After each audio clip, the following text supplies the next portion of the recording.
Nearly gonna hum a copyrighted tune, mate. Oh, wait a sec. One sec. Let me go. How long have I been doing this? 4 years, and I still can't get it right. Right, there we go. Monocle's first in. Hi there. One sec. Let me close this down. There we go. Hello, I'm first in. You are indeed. I've had to change the time. Well, I didn't have to change the time. I chose to change the time today because... oh, that's the phone going downstairs. I bet you can hear that. Can you hear that phone? It's blooming out. It's loud. And it goes off forever. But our phone is terrible. It goes off for about half a minute or a minute. It's crazy. It's like, well, it's not even hard. It's literally a minute, I would say. It's like, I swear, normal phones about 20 seconds or something they go for. Ours is like forever and ever and ever. It's crazy. So what was I saying a second ago? So I didn't have to come on early today, but I thought I'd best because Louise, KLC Reselling, is going on one of the American channels. You probably won't know of it because I didn't know of it till a couple of days ago. A guy called Pat, she's going on his channel at 7. So obviously if I came on at like 6:45, 7, would be completely overlapping. And I didn't want to do that because I don't know, there might be some people out there who want to watch both streams. So what I thought I'd do, I'd come on at 6:30. You can watch half an hour of mine and then you can go over there to watch their stream. I also would like to catch their stream. So I thought, right, well, if I do it at 6:30, if I end this stream at 7:30, I might be able to catch the tail end of their stream and other people can go off and catch theirs as well. So I was trying to, you know what I'm like? I like to please everyone, and it's an impossibility. It's an impossibility, but I like to please everyone. I like to think, right, so I want my own selfish needs satisfied because I want to watch that live stream, but I also want my viewers' needs to be satisfied. I want them to watch the live stream if they want to, and I also want the people who normally watch me, I want them to be able to watch me as well if that's what they want. So I was like, oh God, how am I going to watch it? But yeah, so I thought, what I'll do, 6:30, best of both worlds. You can watch the other stream at 7. You can tune off this one at 7 if you so wish. And then you've watched at least a bit of this one, and then you can watch the other one. Or you can stay with me on this one for the hour and then catch the last half an hour of the other stream. Or you can just watch the other stream and not even watch this one. However, if you're already hearing my words now, you're already watching this one, so it doesn't really work that, does it? I doubt you'll wrap it up by then. No, I'm not. I'm not just going till 7. I'm going till 7:30. But I just didn't want to overlap completely. I didn't want to come on at, let's say, 7 or 6:45, 6:50 or whatever, and then completely overlap with that other stream. It wouldn't be good on all accounts, because I wouldn't get as many viewers as I normally do. KLC and Pat, they might not get as many viewers because maybe some of them are over here, and it'd just be all split and it'd be all weird, and I don't like it. So yeah, I thought I'd come on earlier, and it just makes more sense that way. So a lot of Josh. I'm glad you've popped in my stream because I've just well, it's Josh. He's over in America. I'm trying to think. I don't know that much about him, but he's over in America anyway. He has his own reselling channel. I don't know whether he does Amazon FBA or eBay. I think it's mainly eBay, but I'm not sure. He might do Amazon FBA as well. I've not really checked out many of his videos, but I did go over very quickly to his channel just to have a very brief look. I've been looking at so many channels in the US recently. It's just crazy. I've not really had a chance to properly. I mean, I say about Pat, I've not even looked at any of his videos. I just know that KLC is going to be on his channel, But I did want to talk to you, Josh, actually. I've put your name on the list. If you don't know, I'm doing a 12-hour stream on the 21st of November. And it's basically for 200 episodes of Thursday Talk. So I'll have hit my 200th episode. So I've got your name on the list of people to contact. So it's good that you're in the chat actually there. He says just eBay and a little bit of Poshmark. For whatever reason, I thought you did Amazon FBA. It might be just that you kind of look like that young guy who always, like, all the young guys do FBA, don't they? So it might be just me, I don't projecting that onto you. I'm not sure. We've got Just Me Caffeine. Hi there. We've got Fat Girl Sewing. Oh, I saw you. I felt terrible then reading that out. I really did. I felt, do I have to read that out? And then I just read it out and I thought, oh God, I've already read it out. But I suppose you chose the name, so it's not like I'm insulting you there or anything. But I did feel terrible for saying it. but yeah, so I think I saw you on another stream actually the other day. So, oh, what? Josh won't even come on your stream? Oh, blooming hell. Are you sure? Has he not? Wait, has he not been on yours? Where did I find out about a lot of Josh? Wasn't he on? Was he on Tracy's? He was on someone's anyway. What are you on about? I'm sure he'd come on your show. Sure he would. Although you never know, it might be a bit risque. I'm not sure. I mean, you do sometimes go a bit overboard, don't you? I know some people like to keep their image. I'm not the kind of guy who wants to see. If I had 1 million subscribers, right, I would only have 1 million subscribers because I am who I am, like because people like me for my personality. So I'd rather have 1 million subscribers and grown it, being able to be completely me, like proper crazy 100% ads, than get 1 million subscribers and not be me.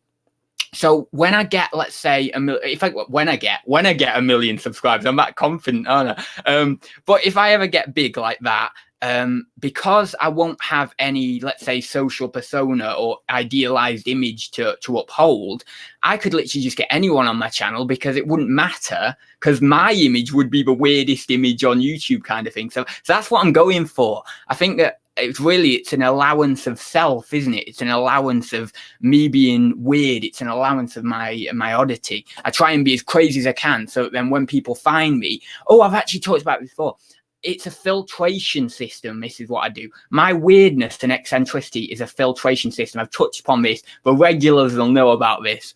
So basically, because I'm weird and everything, it uses it as a filtration system. So myself is my own filtration system, because people who don't like that and don't like eccentricity or all the rest of it and very serious, they just go away and unsubscribe, and that's why I end up getting, a few people unsubscribe here and there. But the people who stick around, they're the ones who I really know are going to get with my personality, because I am so out there in certain situations. So it's like a filter. See, it's clever, isn't it? It's clever. That. Now, I'm not going to take credit for that. I don't know I'm doing it. I suppose part of the time I just do it unconsciously. It just happens, doesn't it? But yeah, it's brilliant actually in terms of what it works as or what it acts as.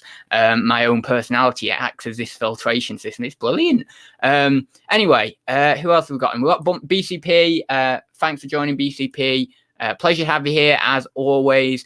In fact, BCP, I didn't see you on the stream with David last night. Was it last night or night before? I'm not sure. But I didn't see you on the stream with David. And I think that might be one of the streams you've not been in. Am I right in saying that? Or were you in there? I don't know. But if you weren't in there, that might be the first stream you've not been in. I swear. Or something. Maybe you were sleeping, or I don't know. But I swear I didn't see you in there. Swear I didn't. Right, let me go down. We've got Pink Harpy in. Have I seen you in here before? I don't know. Maybe not. But anyway, thanks for joining. If you are new, I'm asleep by the time Tommy goes live. What time does he go live? He goes live about 10, 11, does he, your time? It's 4 o'clock for us over here when Tommy goes live. I'd love it if I could join one of them streams, but it's far too late. I can't do it. I'd love it though. I mean, I did do it. I've done it a few times, but that's the tail end of the stream at 6 a.m. or something. Who else is in? Stu's in, the legendary Stu.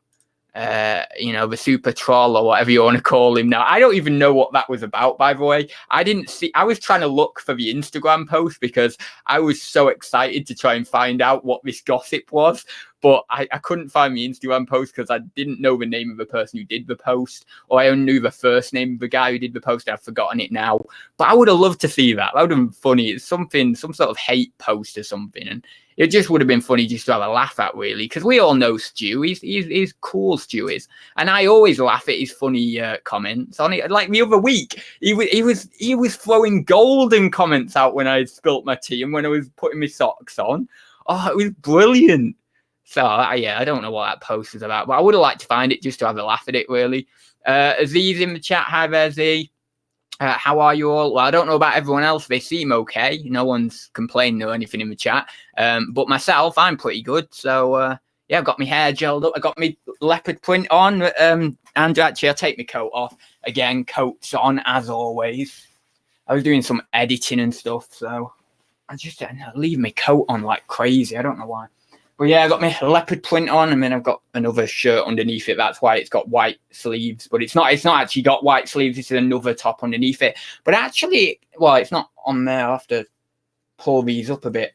But it actually complements it quite well, the white and the leopard. Yeah, quite like that. Although it's not really the type of shirt just to be wearing around. Well, I was walking around in it actually today, people. I don't know whether anyone looked at it. I don't really mind, I'm not, if I'm being honest, I do sometimes have an element of self-consciousness, but I don't have the level of self-consciousness that other people have or certain people have, where it really, like I used to, in high school I used to, and that's, I kind of bled it out of me in high school. I did so weird things in high school that I kind of I beat that self-conscious out of me, kind of thing. And also, getting bullied and stuff. I won't go into that, but obviously a lot of you will know from my personality, obviously I was the kid who was going to get bullied. But doing that as well, getting bullied and stuff, kind of has to, that kind of beats it out of you a little bit. And I'm not condoning bullying, by the way, because it probably had some very bad mental side effects and possibly resulted in mental health difficulties for myself. But, it possibly it was a root of me not being as self-conscious as well. It might have been, I don't know, from a speculatory angle, I suppose. Sign me up, though. Oh, brilliant, Josh. Well, yeah, I will contact you on Instagram. I'm starting messaging people tomorrow. I've got, that's, God, it keeps going. Why does it do this every now and then? It keeps going weird. It keeps lagging. Anyway, I've got 37 people lined up to message. I'm going to message 5 people a day for about, 8 days, just so I can make sure that I'm keeping track of the times and what time people are coming on, and can structure it quite well. But I'm messaging so many different YouTubers. So if I can get even just half of those people on, or even just 10 of those people on, it's going to be a brilliant stream. I am not deluded in any sense of a word in the fact that I'm going to get all of them on. There's no way. I'm not going to get all of them on. But if I can get half of them on or something, it'll be brilliant.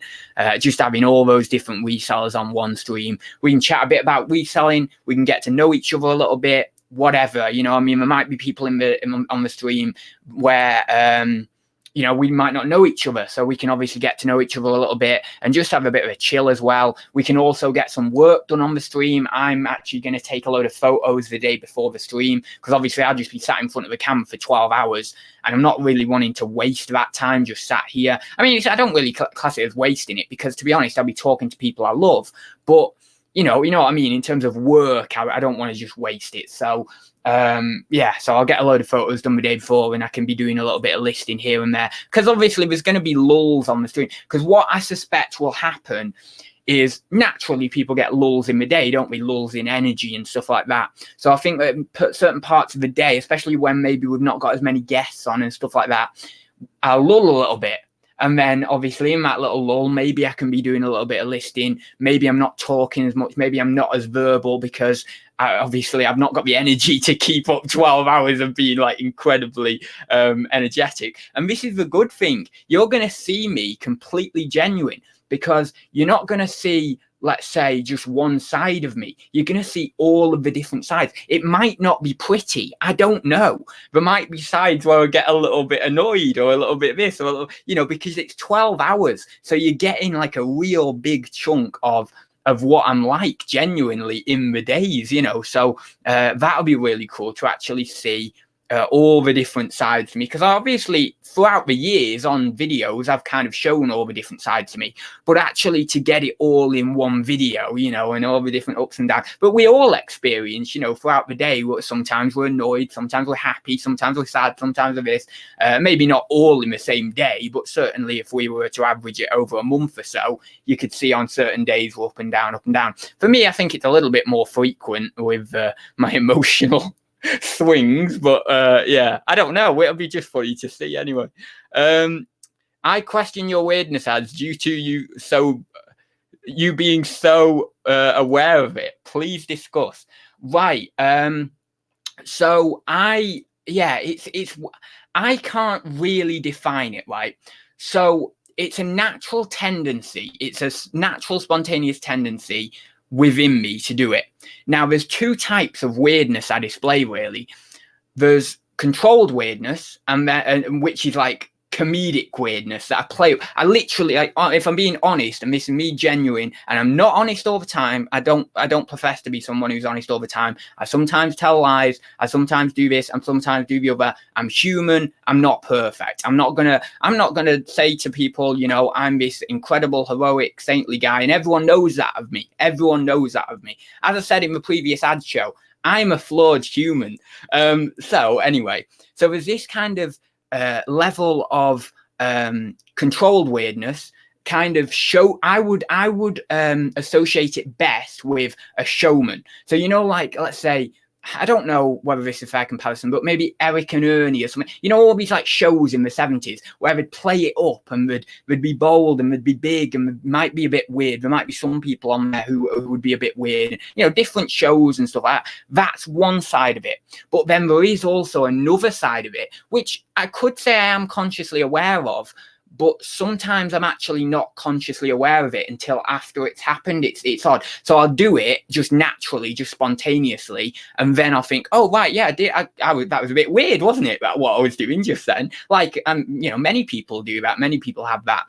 And that type of weirdness normally manifests itself in weird sounds or weird things that I do, like just random hand movements and stuff, just weirdness. And sometimes the hand movements and stuff come into controlled weirdness, but sometimes the hand movements or certain different things, like physical kind of comedy type things, I don't actually realize I'm doing, but then I do them and I look back on and I'm like, oh yeah, that was actually quite weird, or that was actually quite funny. Or so it's a union between control and spontaneity, really. It's really odd how it, you know, there's some of it is controlled by myself, by conscious control, and some of it isn't. Some of it is deadly spontaneous, you know, and it comes from a place of, well, if you're religious, you'd say divinity. If you're not religious, you'd say you'd say an autonomous response of the unconscious psyche, or possibly,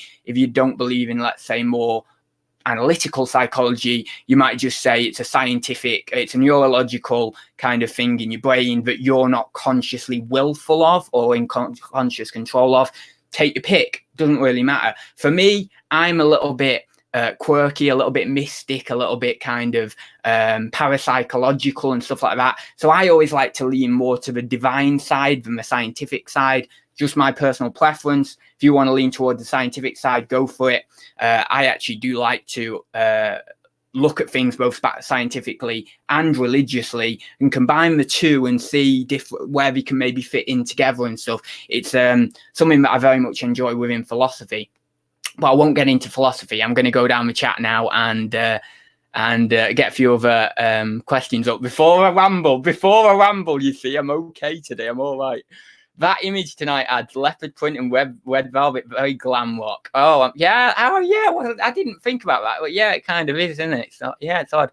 Gary's in the chat. Hi there. Oh, it isn't the Gary that I was thinking of who was on Facebook. I don't know where that Gary has gone then. There was a Gary. Well, actually, the Gary here, who's named down below, he is the Gary from Facebook. But there was two Garys from Facebook that I knew. And I was thinking it was the other Gary, and the other Gary's, I don't know, dropped off the face of the earth, I suppose. I don't know where he is. Tracy's in. Hi there, Tracy. I'll just go over to YouTube for a sec, because it's a little bit of delay in it. But actually, I'm not even down the chat completely. I might have been asleep, I think. Oh, he's missed a stream. BCP's missed a stream. Oh, my God. Legendary. We've got him finally. He's missed a stream. We will do an early one for you, ads. Well, you know, you don't have to, you know. I mean, actually, I need to contact Tracy again about my mum, because they've just got back from London. They've been down London for a few days. So that's why she obviously wouldn't do it this week. But then next week, or maybe this weekend or something, she should be free. So I need to contact Tracy about that as well. Or yourself, Tommy, actually. Well, actually, no, Tracy, because it'll be on her channel, won't it? Yeah, so we'll see if we can't get something with that done. But I know Tracy's got the chats with chicks on the Saturday, so it might be better maybe the Sunday, Monday, Tuesday, something like that. So yeah, we'll see. Anyway, we'll line something up. I don't know how excited my mum is for coming on. I'm not sure. I don't think she's really too bothered either way. I don't think she's incredibly excited, but I don't think she doesn't want to do it. I think she just kind of like, meh. My dad was like pretty excited. He still gets excitable about saying, he always says, how are our American friends doing and stuff now? It's kind of sweet in a way, isn't it? But he is funny. He gets excitable with it. I think he's got a taste of YouTube. And he thinks that he's YouTube famous now. And he's like, yeah, I'm gonna get famous on YouTube. I'm gonna have all these kind of subscribers and stuff. I think that's what he's running through his head. I don't know. Getting the John Pertwee vibe from the Velvet Jacket. It's funny you should say about Doctor Who. This is a replica of the 12th Doctor's jacket. I think he wore it in Heaven Sent mainly. I'm not sure. I mean, he's wore it in a few episodes. I think it was series 9, but it's got the buttons on there and everything. It's a replica. Now, it's not. I don't think it's a really, really accurate screen replica. Possibly there's a few little details that aren't completely correct, but I'm not paying 300 quid for a complete replica. This was 80 quid. And I always like the long coats. I can explain psychologically why that is if you want, but you don't want me to explain psychologically because I go into my own psychology far too much. But if you want me to be honest about why it is, I'll tell you. But if you don't, then I won't tell you. But yeah, most of you probably know anyway. Don't know why I'm bothering. I feel so, because I look into psychology so much, I feel the need to introspect myself and look inside myself so much and then tell everyone about it, so that then people know all the bad sides to myself and all the good sides to myself, so that then people know that there are both good sides and bad sides to me, and that I'm not just like someone really good. I don't like it. Well, actually, I somewhat like it, like everyone does, in an egotistical way, when people, let's say, adore you or anything like that, or like really look up to you as like a guru or whatever, because obviously that's just an ego thing. But I don't like it from more of a base nature type attitude of people like doing that, because what people have got to understand really is that people are made up of both the good and the bad. They're not, someone's not all, and this has been talked about on Doctor Who, actually, on one of my favorite shows, but it's been talked about by psychologists and by philosophers and all that sort of stuff. But we are some good and some bad. There might be more good in some people than bad, and there might be more bad in others than good, and that's where unfortunately you get people who go out there and kill people and all the rest of it, because there's more of that negative, there's more of that bad in those people. But we all kind of balance each other. The world balances each other because we've got more of those people out. Well, we've got kind of a good majority of good people out there, just as we have got quite a few bad people. So it balances it fairly nicely. But so that's why I feel the need to express. I need to say, because I want people to understand. I'm not really, really cool or really, really good or anything, but I'm not really, really bad. In fact, it's the union of the two. It's the playing of the two. Me being a bit bad sometimes and me being a bit good that allows me to be who I am and to be human at the end of the day. But anyway, I go into philosophy too much and stuff, don't I? Turn off autofocus. Let me have a look. Let me have a go for you, Tommy. Right, I'll have a go for you. Autofocus. Webcam options. Autofocus. Right, so is that right? Right, that's off now. Is that better? I don't think that. Oh, yeah. Oh, yeah, actually, that might be better. Oh, good shout, Tommy, if it is better.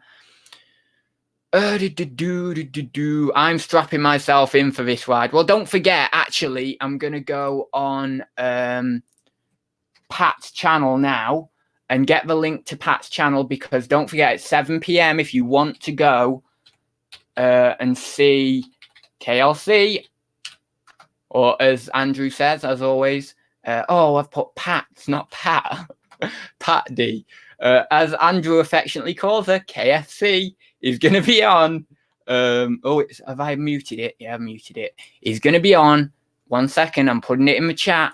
Is going to be on this channel in 7 minutes. So that's Pat's channel there if you want to go and see KLC. I'm pretty sure it is at 7. That's what she said on Instagram anyway, so I'm hoping I've got that right. Because last night we said it was 8, but then today they've said it was 7, so I don't know.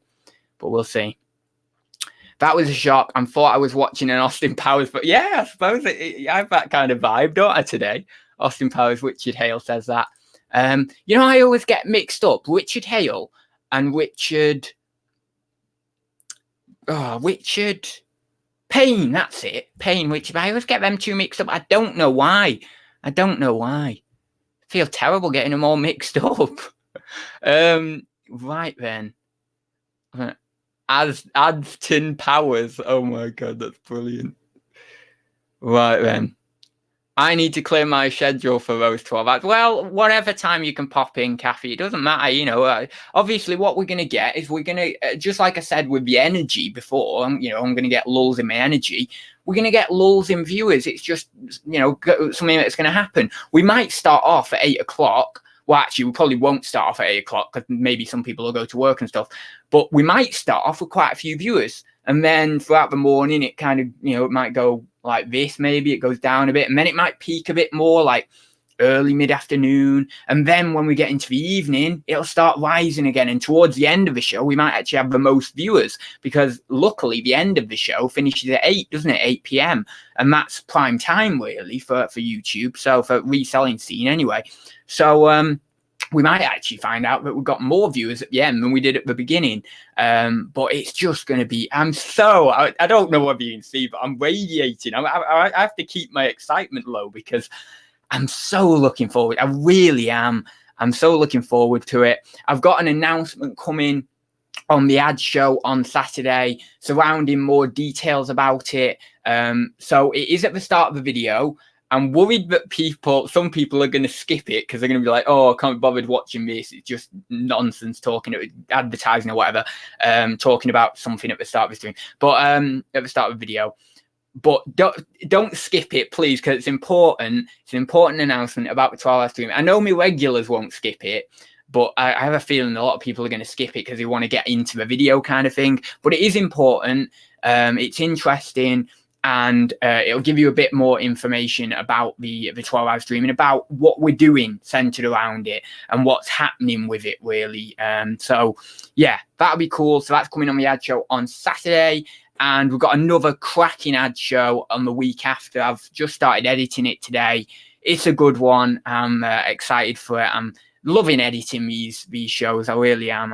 It gets to me sometimes, but I do. At the end of the day, when all's said and done, and when I've got a finished product, I love it. I love it, and I'm so pleased with what we're managing to create here, and how many people are responding to this, and how many people are watching. I mean, I'm getting really, really good views on them, and yeah, I just couldn't ask for more, really. And it's just nice to have a little series going on the channel. It's just fun. So we've got Wolfcat. Hi, Adam. You say being bullied happens at some time in a life, but how about being bullied because of a name? Did I say it happens at some time in a life? I don't know whether I said whether it happens at some time in a life, but I suppose a lot of people do experience it.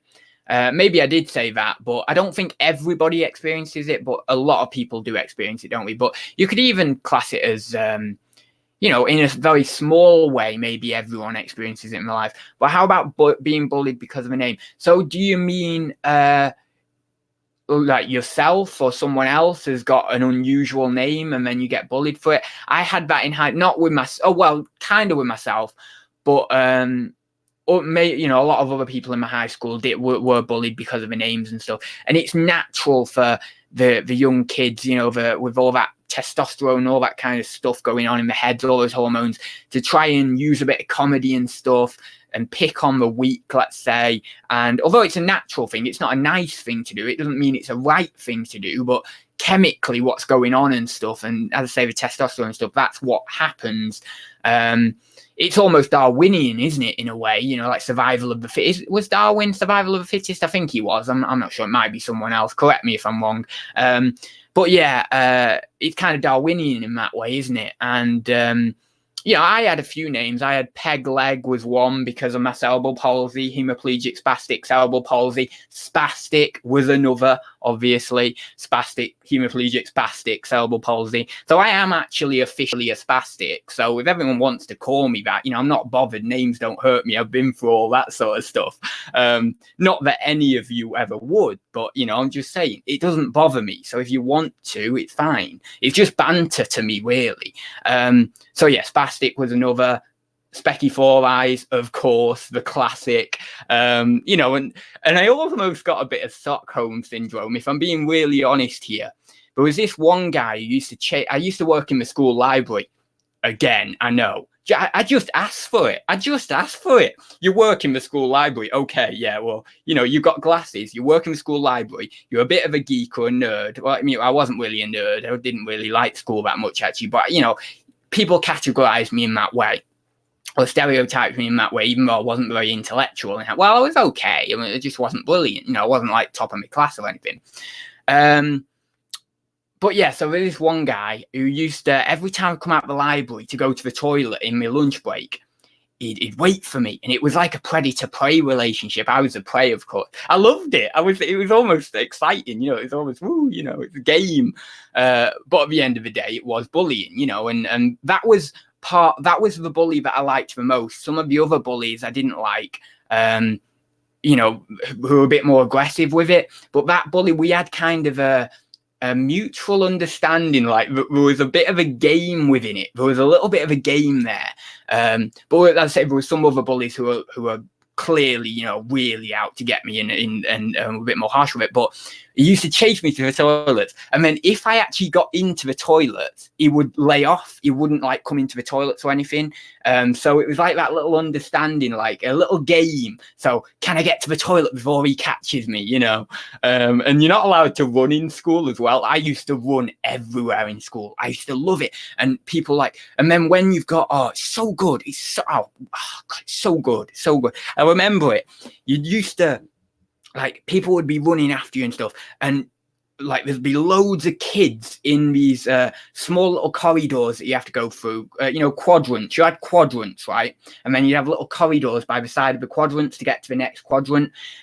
And then when there's a load of kids going to lesson, and then maybe someone's chasing me or something like that, I'd people dodge through all these people in this little, corridor of the quadrant. It used to be so fun. It really did. So there was a fun element of playful bullying there, but then there was also other bullies who, not so much in school, I mean a little bit in school, and sometimes actually on the bus on the way to school by some of my co-students or something. I don't know what you call them. You wouldn't call them colleagues, would you? But other students, basically. But there was then some of that who were actually bullies. They used to punch me in the arm repeatedly, put Lucasade, like a full bottle of Lucasade, down my back. Oh my God, all that. So they were like proper, they were like the harsh, And I did get punched in the face a couple of times, but one of them wasn't an accident, but then another one was actually accidental. So I forgave the guy. He was punching me in my arm, you see, and I turned around like that, and as he was punching there, I turned around and he whacked me like that. So it was kind of accidental, and he was very, very apologetic when he said it. But I mean, it was bullying still because he was punching me in my arm. But I'm very forgiving of people because I've been through crap. So, and when you've been through crap, you just who cares? We're all human at the end of the day. And if you say something bad about me, it doesn't matter. I'll be your friend. I don't care, because at the end of the day, there's more to a person than just something they say. Behind that, there's sometimes a sensitive being that wants to be loved, let's say. And I sound very like I don't know, a 40-year-old female oracle or something right now. There's a sensitive being here and stuff, but you know what I mean. I'm just trying to say that there's more. Even someone who is someone who's a bully, there is someone sensitive inside them in most cases. I mean, sometimes, let's say, if we're a psychopath or a sociopath or something, then maybe there's not as much of a sensitive person inside there, especially, let's say, with a psychopath. But, for the most part, there's a sensitive person inside there. And usually, bullying is I'm not really looked into the psychology of bullying too much, but I would imagine that it's them taking it out. It might be that they've actually been bullied by their parents or something at home, and they need to take it out on someone else because they feel inferior inside themselves or something like that. But I would like to actually read a book or something on the psychology of bullying. But yeah, anyway, that's that. So I'm quite happy to talk about it and stuff, talk about bullying. And if anyone, would like to talk about it and just, I don't know, maybe you've been through some stuff and you just feel the need to talk about it with anyone, then you can with me. Zahir, you see the time, a question like that we may have to cancel. Why? What did Tom? Oh, did he say that? No, I can't see that question. Do you mean the one that he answered before? It had to be done. Watch him go. The guy's a genius. Oh, I wouldn't say I'm a genius. I know bits and bobs. I like reading and I like doing the research, and I just get what I get out of it, and I just say what I say. You know what? George Ross came up with a brilliant saying on this stream 100 episodes ago, a long time ago, about 50 episodes ago, 100 episodes ago. He said, I just say words. No, actually, sorry. He was actually quoting me. I had said it previously in the live stream. I had said, I just say words. And then George Ross actually quoted it, adds quote of the day. And he said, I just say words. And that's essentially it. I just say words. I just say what I say. And if people get good out of it, then we get good out of it. And if we can take something from it, we can take something from it. And if you get bad out of it, well, sorry, but that's, I suppose, what you've chose to get out of it. But hopefully you'll get some good out of it, you know. Oh dear, add this reaching the realm of when words can't explain. I know, that's exactly what. I know, it's crazy, isn't it? Language can be, is it language, no matter which, can be restraining? Indeed, it can be restraining. It definitely in the English language as well. It can be quite restraining. There's certain things that you can't really speak about without getting your tongue tied, really. It's very hard. Good evening, Fifth BCQ. Hi there. You are from Canada, I believe. I think you said you were from Canada the other week. I apologize if I'm wrong. I have a few people in the chat, and you know what I'm like. Sometimes I forget and stuff. It's a natural tendency within me. I always forget. I wish he had a diamond stud earring in. It would complete my visual. Well, which is it? The right or the left? Which you have it in? Is it the left? Is the left? Is it? Oh, right? I don't know. Oh God, I don't know. I do not know.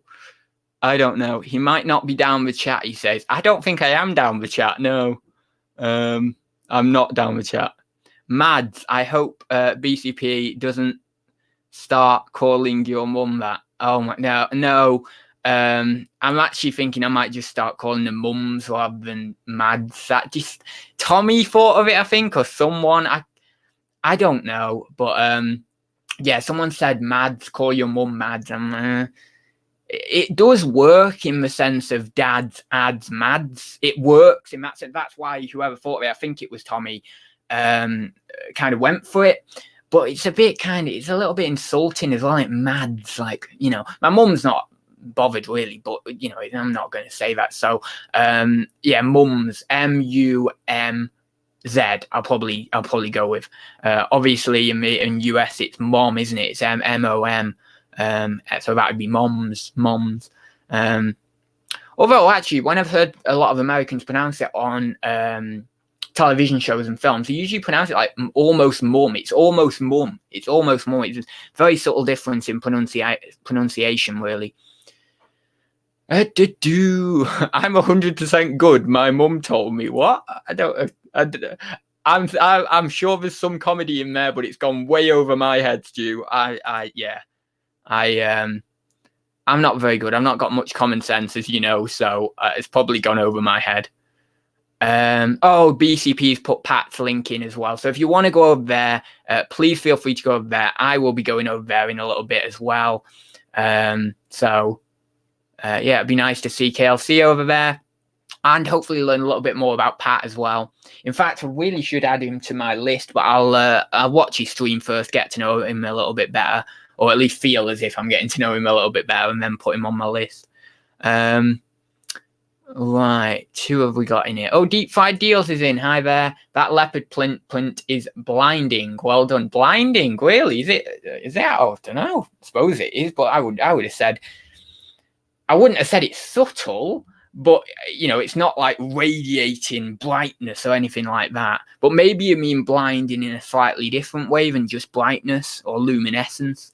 Flipping fantastic finds, Kelly. Hi, ads. Loving the leopard print. Oh, thank you very much, Kelly. Yeah, Andrew actually got me onto it. Well, I said to Andrew on the live stream a few weeks ago, didn't I? We were on Thursday Talks doing it, actually. I said to him, oh, I'd like a leopard print shirt or something. I think it was, this is somehow what it went. I forgot already because I forget. The one thing I'm brilliant at is forgetting. I'm a forgettery. I don't know. I can do something in one room and walk out and then I forgot it. I just forget. I forget. I don't know what I did yesterday. I don't know what I did 3 weeks ago. I can only remember subtle details. It's almost like I have a constant drug in my system that just makes me forget. I don't know. It's weird. But yeah, so I was speaking to Andrew on the stream anyway, and he said, oh, well, we'll find one kind of thing. And I think I found one, or he found one, KLC found one, and I found one. And I've just bought one of them anyway. It was only about £8-9 or something. I thought, oh, that's pretty good. And it's very light. I love it because it's so light and airy. And you can, I love doing the hand movements, don't I? So I can do the hand movements and it's just lovely and light. And I really like it, yeah.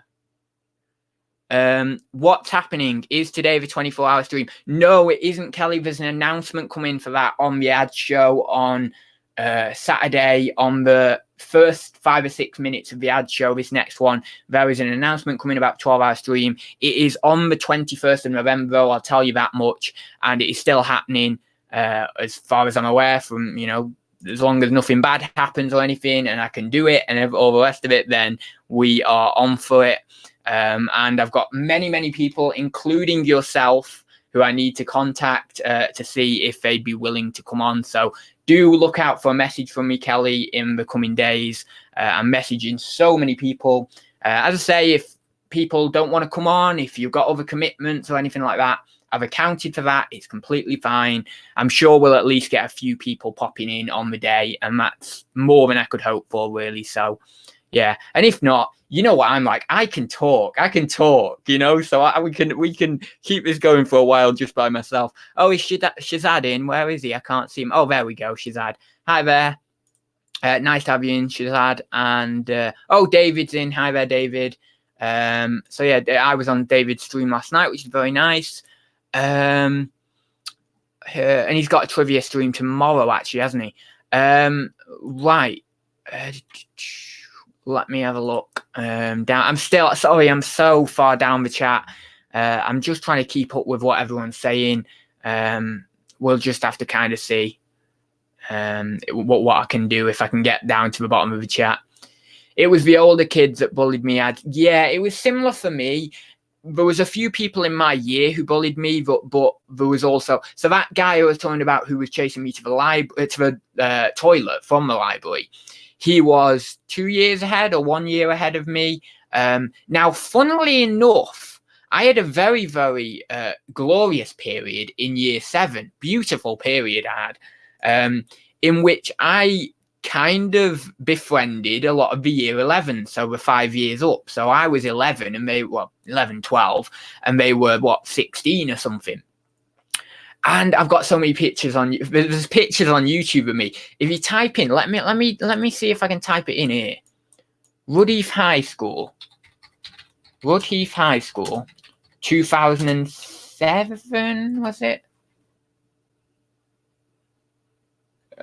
That's it. No, Rudheath High School, 2008. Right, so if you type in, if you want to see me on this, you don't have to, of course. And I'm only in it for a little bit, so you might have to kind of skip through it a bit to find me if you want to find me. Type in Rudheath High School, so that's R-U-D, and then Heath, like H-E-A-T-H, High School, 2008. It'll be the top result. It's got like 5.7k views.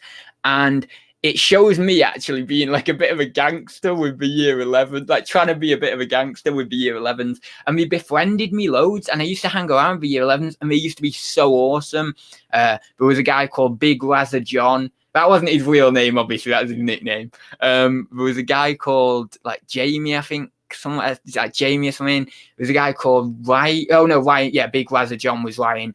And there was another guy, ginger hair guy, who was awesome. and I forgot his name anyway. And there was a load of year 11 girls as well, and we just hanging out. Oh, it's so good. And then they left, and it was like, oh, I've kind of lost my pals. It was terrible. But then obviously you grow up, and you go into your years and stuff, and you go through the years, and you meet other people and stuff anyway. But yeah, so at first it wasn't the older kids who were bullying me. Actually, was very, very friendly with that year. But then as I got a little bit older, maybe year 8, year 9, it was more the year 10s, year 11s then who, well, not all of them at all. It was like literally just a couple of people, or from every now and then.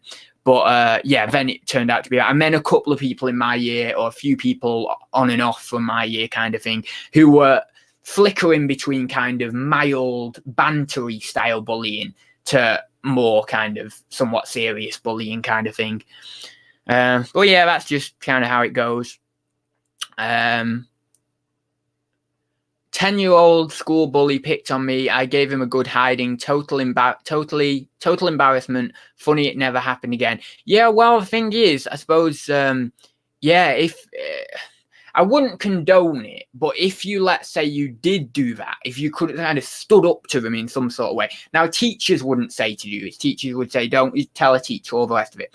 But if you did have that kind of one stand with them kind of thing, and showed them who you are and what you stand for and all the rest of it, then it might kind of, they might kind of ease off. There is that possibility there. But as I say, I wouldn't necessarily condone it, but I wouldn't ever condone just kind of going through it in silence, because that's what I did for ages and ages. And then I told the teacher, and then it basically stopped. One of the instances stopped. A couple of the others kind of were a bit hit or miss, kind of still happened a little bit, But when I got bullied not in college, but outside of college, so we hung around with this gang base. I got in with this kind of little gang, a bit of a bad crowd. I had done cannabis and stuff with them and stuff. How boys will be boys, kids will be kids and all that. And, we're drinking and stuff, and we're going to parties, and we're going to big, house parties, but also like there was this one big barn party once that I've told you all about a few weeks ago, I think, or a month or two ago.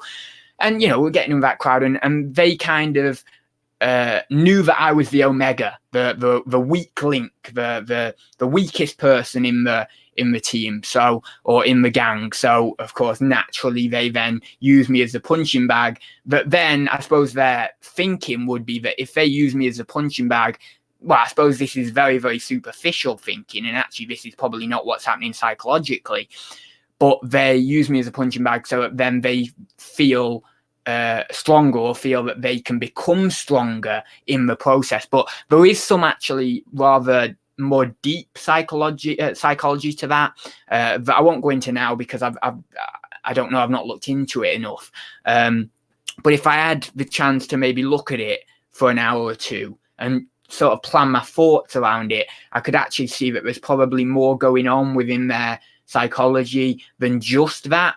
But yeah, that's probably one of the reasons. So that kind of happened, and that was when I was 17, 18 as well. So that was when I was a lot older, really when you shouldn't be getting bullied at that age, really. But yeah, that was kind of what happened. I mean, it's debatable whether you call it bullying still then, or whether it's called something else because you're older. But I mean, it still is bullying. Well, I suppose it's bullying at whatever your age you are, because you have people getting bullied in office jobs and stuff, don't you? Maybe it's a little bit more passive. It's not physical, really. I mean, it might be physical in certain situations, but it's probably more passive in an office-based job. But it's interesting. So that's kind of my story with it. It was from, I don't know, maybe like 13 or something when it first started, 13, 14, then to maybe 18, something like that. And there was possibility that I got bullied a little bit before that, but it was very minute. It wasn't necessarily anything major when I was 11 or 12. So, Treasure Pirates in. Oh, wait, have I wrote? Oh, yeah, I've wrote Heather down. Good. I've wrote Heather down. That's good. I'm terrible. I'm trying to think if I wrote everyone down on this list that I need to write down to contact. But we'll see anyway. People think I'm a psycho or a bully just because I look like one, but I'm a nice guy. Oh, and Heil. Yeah, that's the thing as well. The Nutty Pro Seller. I try to look at people and look beyond, what they look like now. And maybe when I was younger, and even still somewhat now, you look at someone and they look pretty tough, or they look pretty daunting or frightening or something like that. There is that tendency to stereotype them straight away. But I try to look beyond that kind of superficial kind of way of thinking, and try not to stereotype them so much. And I think the best way to get over that is to immediately talk to them, like straight away. As soon as you see them, don't let that stereotype build up for you at all. Because if you let's say you walk by them in a street or something, and you look at them, and then you see them the next day, and then your next day, but you don't talk to them, you're building up this like illusion in your mind, this mental image that doesn't fit them, that isn't them. And it might be a very, very negative mental image that you have. Whereas if you talk to them on that first day, they could be the most gentle soul that you've ever met. And you're just in awe of how wonderful they are, And as I've mentioned on this chat before, I've met wonderful, wonderful people, regardless of what they look like, regardless of what, any like superficial appearance or any kind of, even if you do look a little bit daunting or a little bit, to me, let's say, as someone looking at them, and I might think, oh, they look a bit daunting. I'm a little bit maybe frightened first off, oh, what they're going to be like kind of thing. But I've met brilliant people of all kind of personalities, of all kind of, I don't know, physicality as well, and you've just got to look past it, I suppose, haven't you? And just talk straight away and get yourself into the actual person. Now, when you get into the actual person, you might actually look at them and think, well, actually, they have a tendency to be a bit passive aggressive. They have a tendency to maybe be a bit angry a lot of the time, and then you can make a strong, solid decision on whether you want to associate with that person long term, or whether you think that maybe for your own psychological health, or possibly for your own psychological health, for your kind of happiness in your life, it might be best to disassociate with that person. But then, going about that, let's say you've made a friendship with them, that's a tough thing, because if you've made a friendship with them, it's not a nice thing to break off a friendship. It's not a nice thing to do that. So, if it's not mutual. So, yeah, but I mean, sometimes you have to do that. If someone is in your life, regardless of what, and I do say this statement, it is a quite bold statement to make, but regardless of who they are to you, whether it's a blood relative, or whether it's a close friend, or whether it's a somewhat distant friend or distant relative, but maybe they're in your life a little bit, I don't know. But regardless of that, if they're really being negative to you, like they're really getting quite crazy with you and stuff, you need to cut them out of your life. That's my philosophy on it. That's my philosophy on it. But where you can, be amicable. And also, if you can keep them in your life, and let's say you really do love that person, because there's going to be an element of love there as well, isn't there? Even if, let's say, they do act negatively around you or whatever, there's still going to be an element of underlying love there. Then you've got to think of maybe, at minimum, some way of kind of alleviating the situation a little bit. I don't know how you do that. I mean, see them less often again, but that means you kind of having to cut that cord a little bit and stuff. So there's not really, sometimes there actually isn't a nice way of doing it. Sometimes it does end up, if someone is really negatively impacting your life, no matter how close they are to you, sometimes it does have to be done in, I wouldn't say a brutal way, because that's going too far, but just a slightly not particularly amicable way, or not the nicest way you could go about doing it, because you just have to look out for yourself in some circumstances like that. But also, you could argue that you could try and build up a more stronger internal base inside yourself, so that then you can still keep that person in your life. And because you've got a better sense of your own like psychological health inside yourself, and your own health inside yourself, then you can counter anything they do. It doesn't affect you as much. It doesn't pierce you right down. And that would be another way that you could actually keep them around. It's a very effective way, but it takes a lot of things like psychotherapy or spiritual quests like meditation and stuff, and mindfulness to calm the mind and stuff, to be able to get to that level of it not bothering you, basically, it not bothering you as much. So yeah, we'll see. That's how it is, basically. Kids call me Mumsy. Ooh, that's a good one, Kelly. Mumsy. That might work. That might work, actually. I don't know whether that's in reference to what we're going to call my mum. I don't know, but I guess so. Well, I am missing a bit of chat here. I apologize, but I'm so far down on the chat. It's crazy. I'm so sorry. I'm just so far down. So I can't look at like every single comment tonight. I would love to, but we'd be here for 5 hours. I am so far behind. I'm literally the little scroll thing that scrolls down the chat. It's almost at the top. It's almost at the top. It's about 10-20% down, and I've got about 80% of a scroll left to do. So, and people just keep adding to it. So I can't, which is brilliant, but I just can't. I can't look at everyone's chat. So I am going to scroll down a bit faster. I'll pick out kind of prominent ones that I see. I'm popping in and out ads, mate. That's okay. For some reason, I thought that was a prominent comment to pick out there. Obviously, it wasn't really, but anyway, I'll get this prominent comment thing down to a T in a little bit, I'm assuming. Give a plug for Tommy's channel. He can use the subs. Oh, yeah, he could actually. There you go. Tommy Bernard on YouTube. I think Pat is busy that day. Oh, is he? Oh, well. It's okay. As I said, I planned for people not being able to do it and stuff, so it's okay. So yeah, Tommy Bernard down there, he's on 800. Well, he was on 830 subscribers last time I checked. So we're trying to get him to 1,000 because then he gets monetized, doesn't he? So yeah, get him to 1,000 subs. Tommy Bernard there. I'll put a link in actually. One sec. Let me. Oh, blooming hell, where am I going now? Getting a bit of indigestion now from my tea. I had my tea at 6:10 or so. Let me just go to Tommy Bernard. Oh, I'm subscribed to him on here. He's one of my tops on here, one of my top things on my subscriptions. So, oh God, whoa, blooming hell, what, 847? That's incredible. Right, let me put this in. So, Tommy's channel. Oh, BCP's done it. Why, I'm acting as BCP tonight. Right, well, oh no, that was ages ago anyway, because I'm up the chat, aren't I? But there's Tommy's channel anyway. So I'll put it in the chat again now to refresh there. So if you want to subscribe to Tommy, go for it. So yeah, BCP's put it in there, so it's fine. Anyway, RJ's in. Hi there. I think is that Jimmy? I think that's Jimmy. I'm not 100% sure. I forget on a lot of these names. Brian's in. Electronic Firing Squad. Hi there, Brian. Greetings, humans of YouTube webs. Is that the top you told me you nicked from your Gram's Closet ads? No, it isn't. No, I bought this with my own hard-earned reselling money.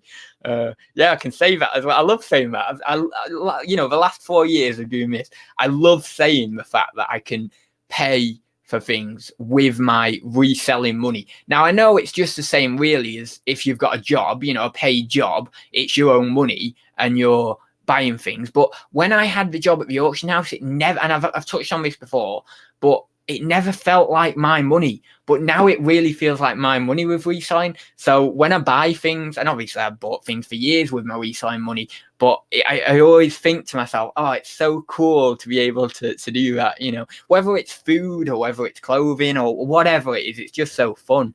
So yeah, no, I didn't nick it from my grandma's closet anyway. 12 hours of ads philosophy. Yes. No, it's not going to be my philosophy.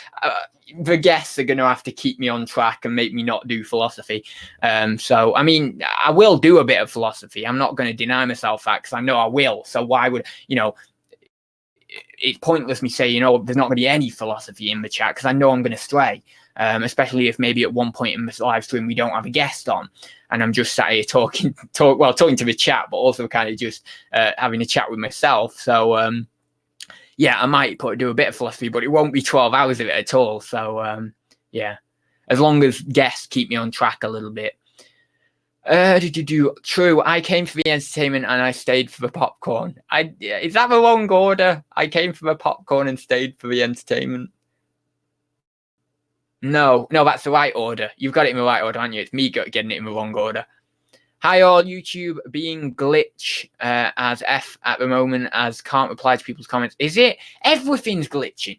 Hermes, I swear, has got a glitch, right? Because here we go, we're getting onto reselling stuff. We're only 59 minutes in and we're getting onto reselling stuff. I've literally done no reselling chat today, not one bit of reselling chat. I'm amazed that people still stay. It's crazy. When this is a reselling channel and we're now an hour in and I've not done any. But basically, I had a couple of customers message me today saying that it was showing on their tracking information that it was being that their parcels were being sent to the place that I sent them off from. So from the actual bargain booths that I actually sent the Hermes parcels from. I looked on the tracking again on my computer because the customers were looking on their phones. And it said to me that the address was right, everything was right, I'd done everything right, and it was being dropped off. It was basically out for delivery or something. So anyway, I've got to make sure that they get the parcel and stuff, and hopefully it's just a glitch, and that actually, basically, you know, it's going to be fine. Everything's going to be all right, and they're going to get the parcels, and it's not that they have been delivered to the bargain booths, you know. So. Yeah, but I don't know. I think that's a glitch on the tracking information on the actual phone. I don't know, but I'm not 100% sure, but I think that that's the case. So, yeah, we'll just have to see on that anyway. And, yeah, we'll see if my customers message me back and they say, or email me back and say, you know, it didn't arrive or whatever, then I know something's really up. But I think it's a glitch. And that means that if it is a glitch, we've got eBay having glitches, Hermes having glitches, and now, according to Peter, potentially YouTube having glitches as well. It's like glitch me baby one more time, this, isn't it? Oh, there we go. That's a good one. Hey, off the cuff puns. I just love it, but it isn't it? It's glitch me baby one more time. No, it's not off the cuff. I can't lie. I did think of that before the chat. Actually, I was going to title it the name of the stream. So sorry, I'm a liar. I didn't think of it just off the cuff. I wish I did. It would have been brilliant if I did, but yeah. But yeah, glitch me baby one more time. Can anyone know the song? Everyone knows the song that I'm referring to there, don't we? No point me even asking. Yeah, so a load of people just joining. We've got Yasmin. Sorry, Yasmin, I didn't even shout you out. I normally shout you out. So hi there, Yasmin. I know you've been in the chat for quite a while tonight, and I've been looking at other comments and stuff and been rambling as always, but yeah. I normally shout you out because you are very much a regular of the channel. Just a little bit of chat now, so I'm just going to scroll down a little bit more. I was bullied because somebody in my family gave me an ancient Germanic, can't say that word, Germanic, that's it. Germanic name. You can alter and tweak the pronunciation, but the name will catch up. Ah, yeah, I mean, there's a lot of names out there that essentially, if you just change one thing in the name, it can turn into an insult, basically. So, yeah. Evening all, suggestion for a 12-hour stream, drinking game, take a shot every time ad says philosophical or psychological. You know what? I think people would get incredibly drunk off that. You know how many times I've said it in this stream? I must have said it about 40. I mean, well, okay, maybe not 40, but literally 20. I think 20, definitely. I said it about 5 times in about 2 minutes, you know, about 20 minutes ago. So a lot. I've said it a lot. 40 was a bit of an over-exaggeration, but yeah, 40. Oh, don't worry, D. It's okay. I don't hold anyone to being late or early or anything. I'm always early myself, and it's a compulsion within me. It's terrible. It's terrible. So the people being late make up for that. I'm really early. Other people are really late. It all balances out, doesn't it? You know, it doesn't really matter. So that's cool. I'm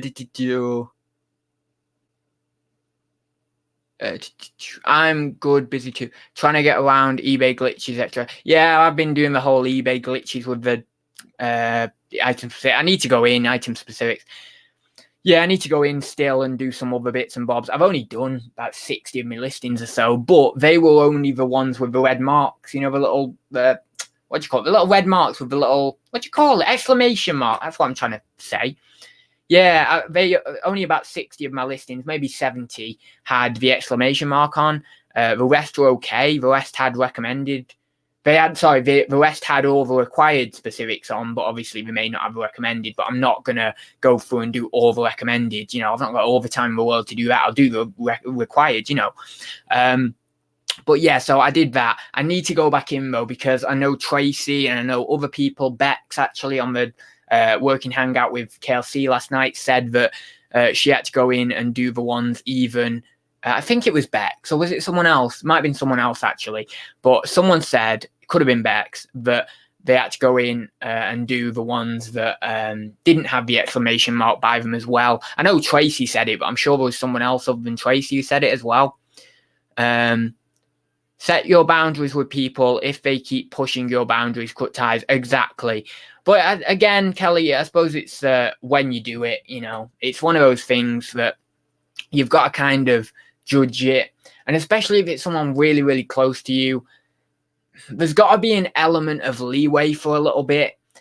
And then there's got to be kind of a moment or a time that you go through in which you do move on. But it's very, very hard to get that, to do it, I suppose, to actually get it right, to do it when it is that kind of right moment.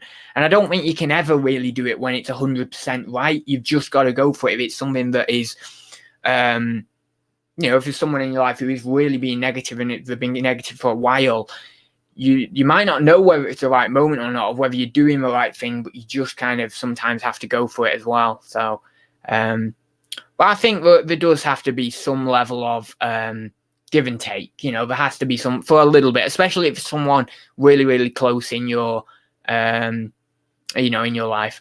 Downside to being popular, can't keep up with the chat. It's terrible, isn't it? I can't keep up. I'm only halfway down now, and I've been going faster now. Checks in the mail ads. Oh no, it's okay. You know, no payment is required at all. I'm quite happy to promote you.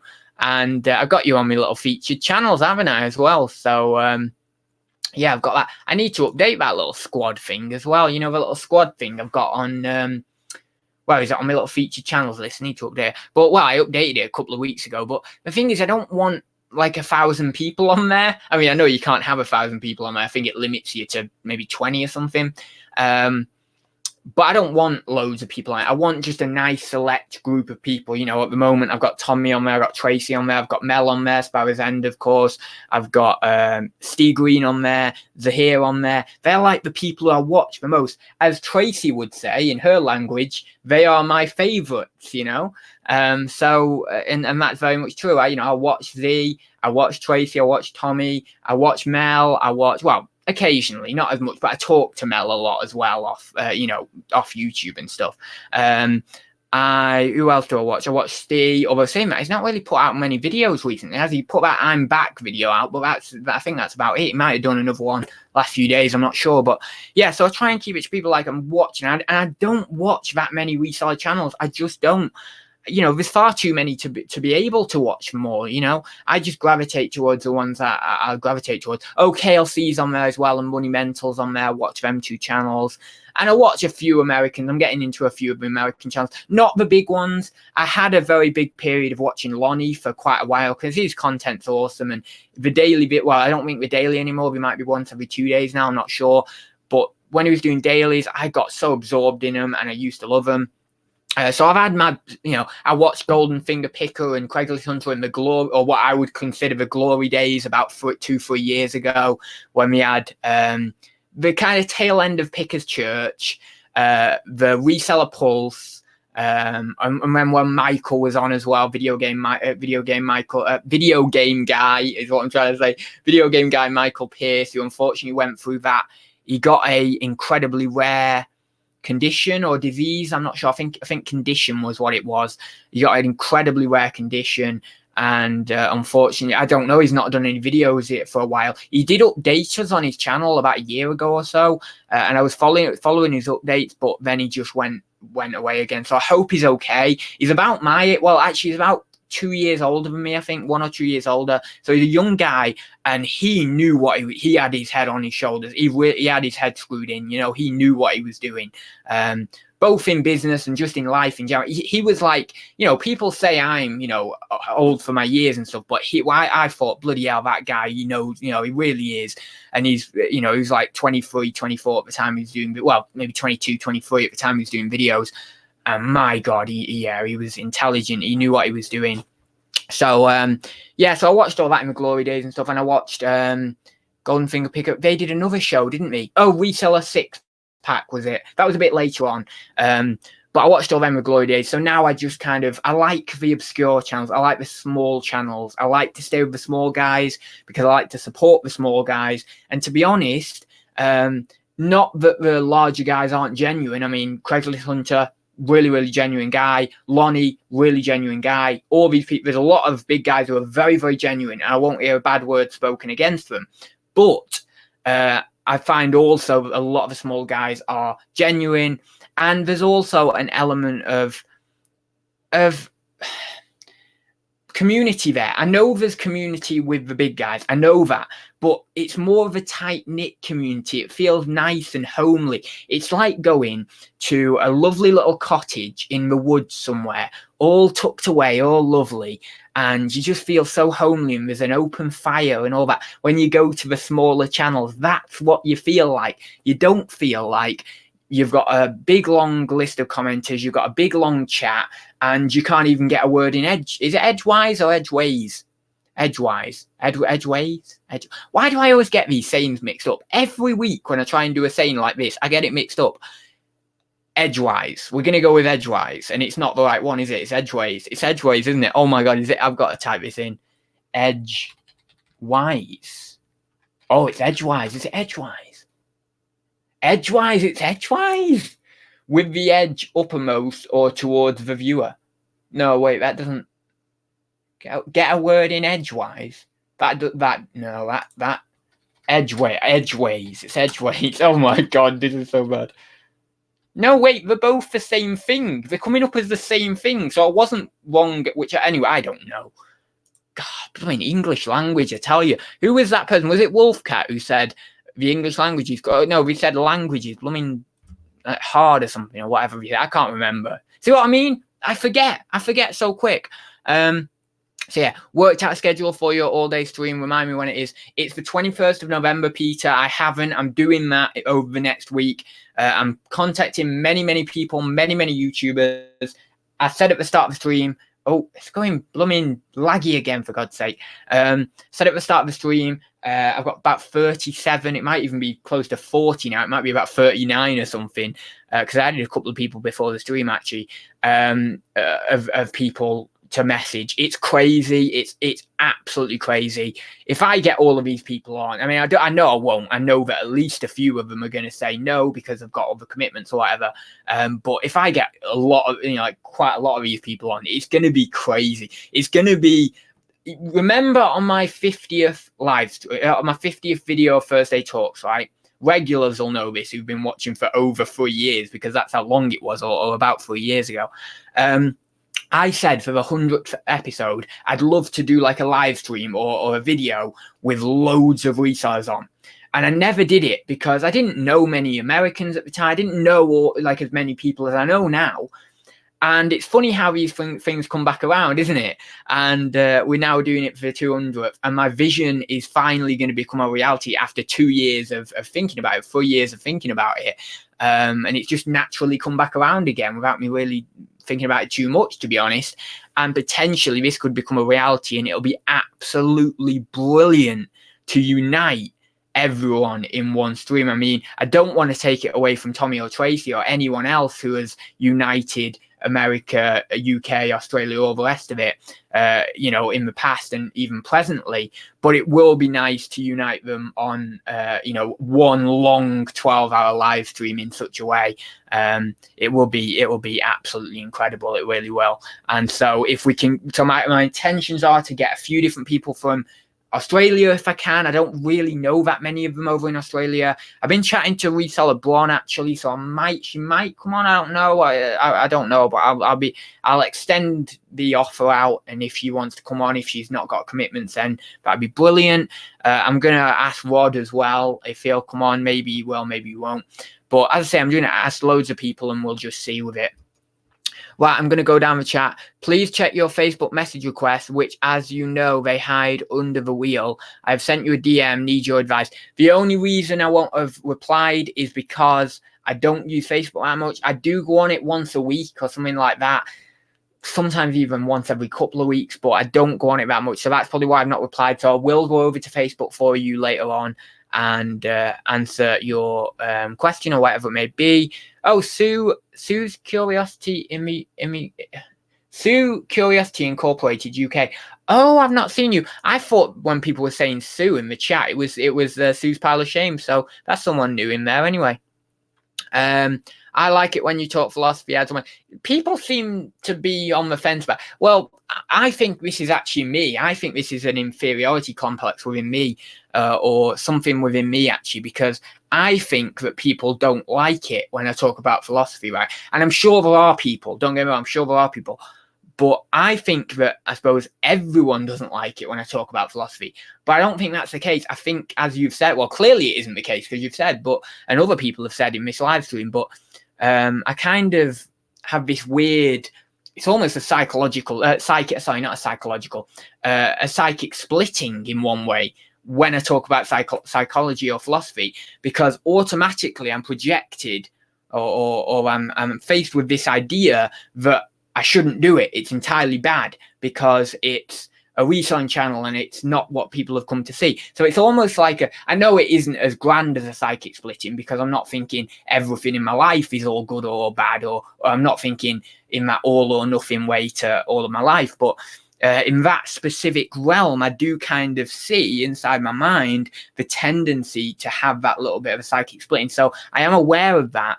And I do just need to be careful of that for my psychological health, my balance, because it can sometimes just make me feel a little bit worthless, a little bit inferior, because I've talked about something that people don't want to hear about, or I feel that people don't want to hear about.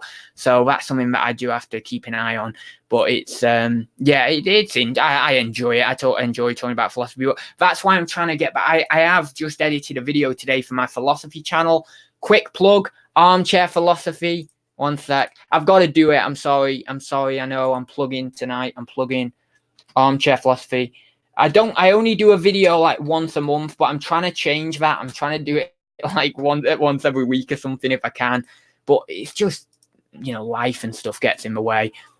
So I'm going to Armchair Philosophy. I know BCP might put it in, so I apologize, BCP, if I'm doing your job for it. Well, it's not even your job, is it? So how can I say I'm doing your job for you? It's something that you do incredibly well voluntarily. In fact, we should get him a gift. I forgot. Oh my God, see? I told you I forget things. I forgot to get him a gift, didn't I? I forgot to contact him about getting him a gift. I need to do that.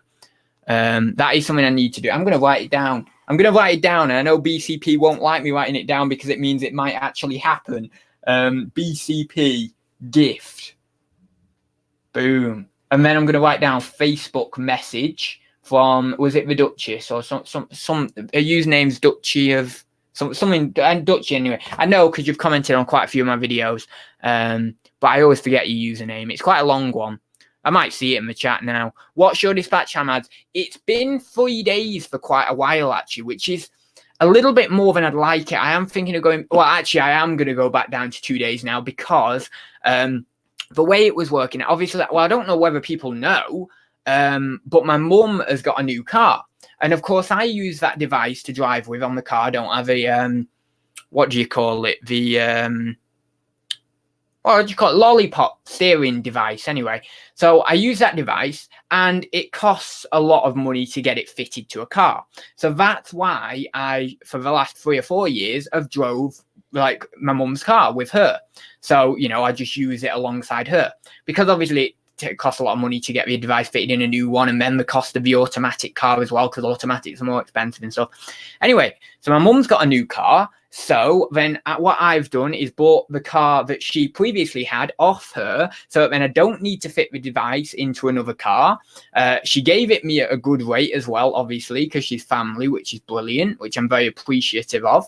And therefore I've got my own car now. So that means I've got 7 days use of a car, which I know a lot of people will be happy about in the chat, because how long have people said to me for 200 episodes of Thursday Talks, when are you getting your own car or whatever? But yeah, I've got it now, which is cool. About 5 years too late of the norm. I mean, most people probably get their own car about 18.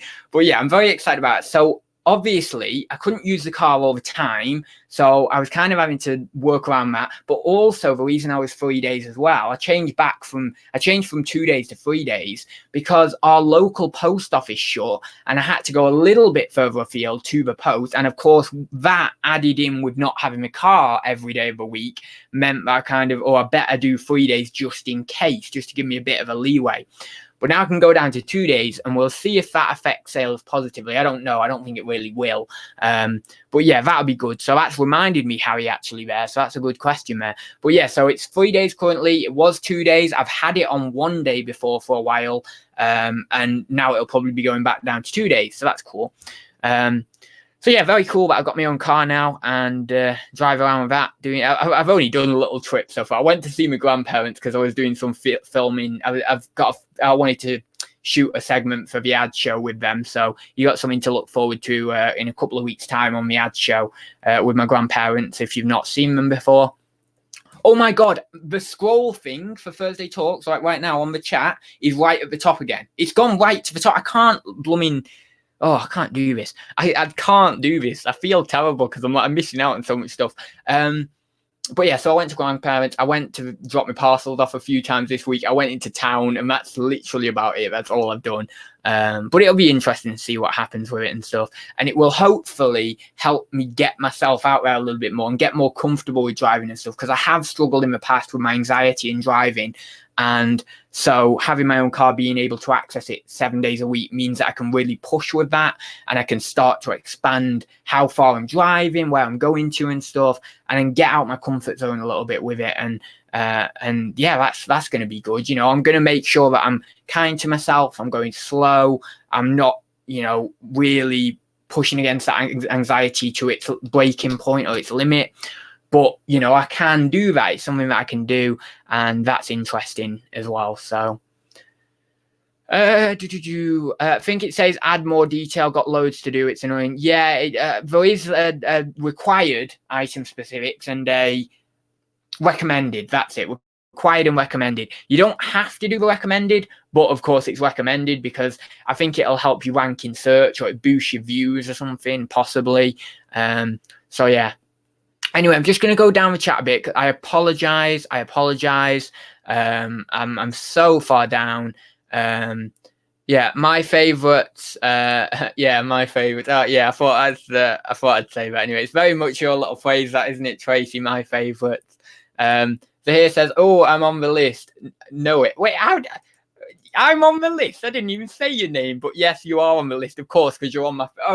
Oh, you're on my favorites list. Oh, right, that's what I thought you meant the 12-hour stream list, but yes, you are on that list as well. But yeah, I didn't say you were on that list. So I was like, what? Yeah, I get it now. I get it. It's because I'm so far behind the chat. I'm trying to remember what you guys are on about, because this was like 10 minutes ago for me. Anyway, yeah. Steve said he was switching to a weekly I'm back video. Really? Switching to a weekly? I don't know. I think you're messing with me on that. Can't watch them all, lads. We're supposed to be working. Exactly. I know. What I do is I just I watch the streams. Not live. I watch them on the replay while I'm doing work. It was fantastic the other day. Tommy and Tracy were keeping me company while I was doing an FBA shipment and while I was doing some other stuff. And he's just so nice, And it feels like well, to be honest, in this job, does it ever really? Okay, yeah, it does feel like work a little bit. We can't say it never feels like work. I was going to say, does it ever really feel like work? But yeah, we all know there's stresses in WeSite. There's been plenty of stresses in my resign, as much as there has been in yours. Possibly even there may be more stresses in your resign. I'm not sure. But, when we're just doing the day-to-day resign, sometimes it doesn't feel like work. And so it shouldn't do, because we love it. It's something that we do. We choose to do because we love it. We build our businesses because we love them. It's not something that we do I suppose, out of necessity, out of something that we need to do. We don't do them because we need to do it. We do it because we want to do it. It's a choice that we've made to set up our own businesses and live life in that particular realm, essentially. And it's a very, very good realm to live life within, really, and live within society, because you're not quite within. I don't want to get too negative on day jobs and stuff, because there's a lot of people out there who love the day jobs and all that sort of stuff. Personally, and I know many people would probably say this of me in the chat, I don't think I'm very cut out for a day job, whether it be my personality, whether it be how just, I don't know, weird, wacky, eccentric I am. I just don't think I am. I really don't.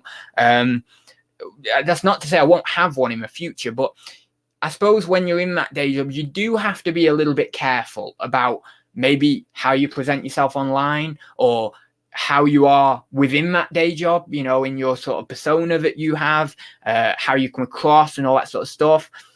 Whereas when you're running your own business, you can inject a little bit more of that natural you into it, you know, that natural kind of essence, you know, into it. And you feel, to me, it feels a little bit more freer. Now, there's many, many day jobs that people will feel incredibly free in, and that's brilliant if you feel incredibly free in your day job, because that's the goal, really. It's not about what you do, it's about what feels good for you, you know, and that doesn't matter what you do. You know, to someone, plumbing could be the most brilliant thing in the world, and if they really get with it and they enjoy it, go for it, brilliant. Being a swimming teacher or something, most natural thing in the world for someone, go for it. Being a businessman might be, I say me, it's not the most natural tendency for me to be a businessman, actually, but you know, it's fairly natural for me. It's somewhat natural. I wouldn't say that it's the thing that I'm best at, or it's a thing that I could put my mind to and be the kind of the most efficient in, but it's something that I've chose to do, and I enjoy it and I like it and all the rest of it. So it doesn't matter too much what you do, but as long as you're getting to that idea or that ideal of being free and being happy, then that's fine. That's cool. That's what it's about. And it doesn't matter what job that is. It really, really doesn't. Oh my God, we're getting. I'm right at the top now. I'm right at the top. What are you doing to me? I can't answer all these messages. Oh God, I'm grateful of everyone messaging, but I can't answer these. I'm so sorry. I'm so sorry. I can't answer. Tap peddlers in. It's edgeways, right? Okay. What am I saying? Edgewise? I don't know. I've heard it edgewise anyway. I'd say edgeways, but what do I know? Kelly says edgeways, right? Okay. I don't know. Did I say edge? I said edgewise, didn't I? I thought it was edgeways. Edgeways. I'll come on to your live ads. Not contacted you though yet. Oh right. Oh sorry, Derek. I've not wrote you down, have I? Oh God. I've not wrote Derek down. Oh no, I've wrote you down. I've wrote you down. Don't worry. God, that was terrible if I'd not wrote you down. No, I wrote you down. You're okay, Derek. You know, stay for as long or as little as you want. I have got a structure, because if there's going to be, even if there's going to be 20 people on, I need some level of knowing who's coming on at what time. So then we can organize it a little bit, because otherwise it's just going to be chaotic. So I'm not going to say that you need to be regimented to an exact time. You don't need to necessarily give me like an exact time. It would be helpful if you could, it really would. But, you know, within maybe a few hours period, that would be quite helpful. But if you can give me literally an hour, set out like I'm going to come on at 12 p.m. and then you can stay for however long you want. But if people were to do that, that would be brilliant, because that would help me massively. But I know that people can't always do that. So if you can't, you know, just a kind of rough time would be brilliant. But I'll contact people about it, so don't worry. DBG is in the chat as well. I don't know whether I've seen you in there before. I don't know whether you've been in for a while. Again, someone who can come on the live stream if you would like. I'll write your name down. I don't know whether I'll be able to get you on DBG. I know you've been on a couple of Andrew's lives, but you don't have to come on at all.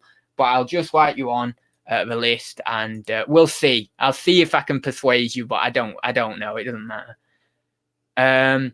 Your live stream will be epic, Adriel. Thank you very much, Tracy. I hope it will be. I hope we can have some fun really as well. And as I will elaborate on the ad show on Saturday, as I mentioned, I will elaborate a little bit more information about the live streaming and also a little bit more about why we're doing it. Not just the celebration of the 200 episodes of Thursday Talks, but there will be a little bit more to why we're doing it as well. So as I say, I won't say any more than that though, because obviously I'm just repeating myself on the video on Saturday, aren't I? Right then. The Horrible German Language by Mark Twain. It's a short story, less than 10 A4 pages. Oh, that sounds interesting, Mark Twain. I think I've seen a few quotes by Mark Twain. I quite liked a few of the quotes I saw from him, actually. Is Sue in? Is Sue in? Where's Sue? Oh, oh no, Sue's not in. Someone says Sue's in. Oh, David said hello, Sue. But it is Sue Curiosity Incorporated UK or including UK. I'm not sure. Yeah, I keep thinking that's Sue's pals of shame when people are saying Susan. Ads, what's the occasion? Very snazzy. I'm not able for you. What's that? I'm not sure what you mean there by I'm not able for you. I'm not able for you. I don't know what that means, but anyway, there's not really an occasion. I just bought this the other week because I said to Andrew that I was going to get a leopard print shirt, and we looked at some, and I bought this one. Don't tell ads, but I see, but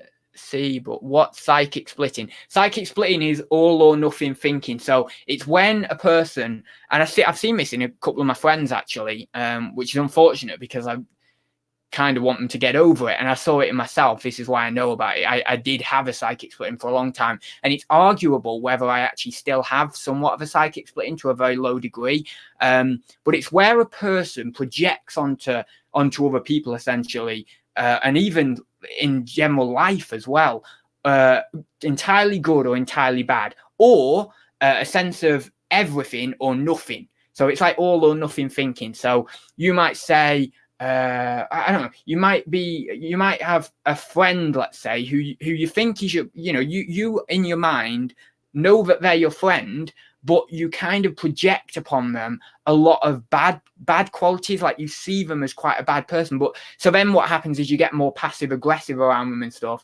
And although you should kind of be friends with them and stuff, you can't quite process it because you've got this psychic split and you've got this projection of bad onto them, and also it can work with good as well. So you might see someone as like a guru, you might see someone. So for me, like my best friend, who's Daniel, who's been on the channel many times, I've always seen him as someone incredible, someone I've idolized him for a very long time. And you could say for a long time I had a sort of this psychic splitting as well, was kind of projecting onto him all good. There was not a bad tendency in him. He's just this heroic guy who's just brilliant.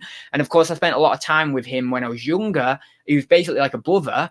And so he's my older brother, and me being the middle child, because Ryan, his brother, is like the younger brother, us three kind of thing, if we're speaking in brothers.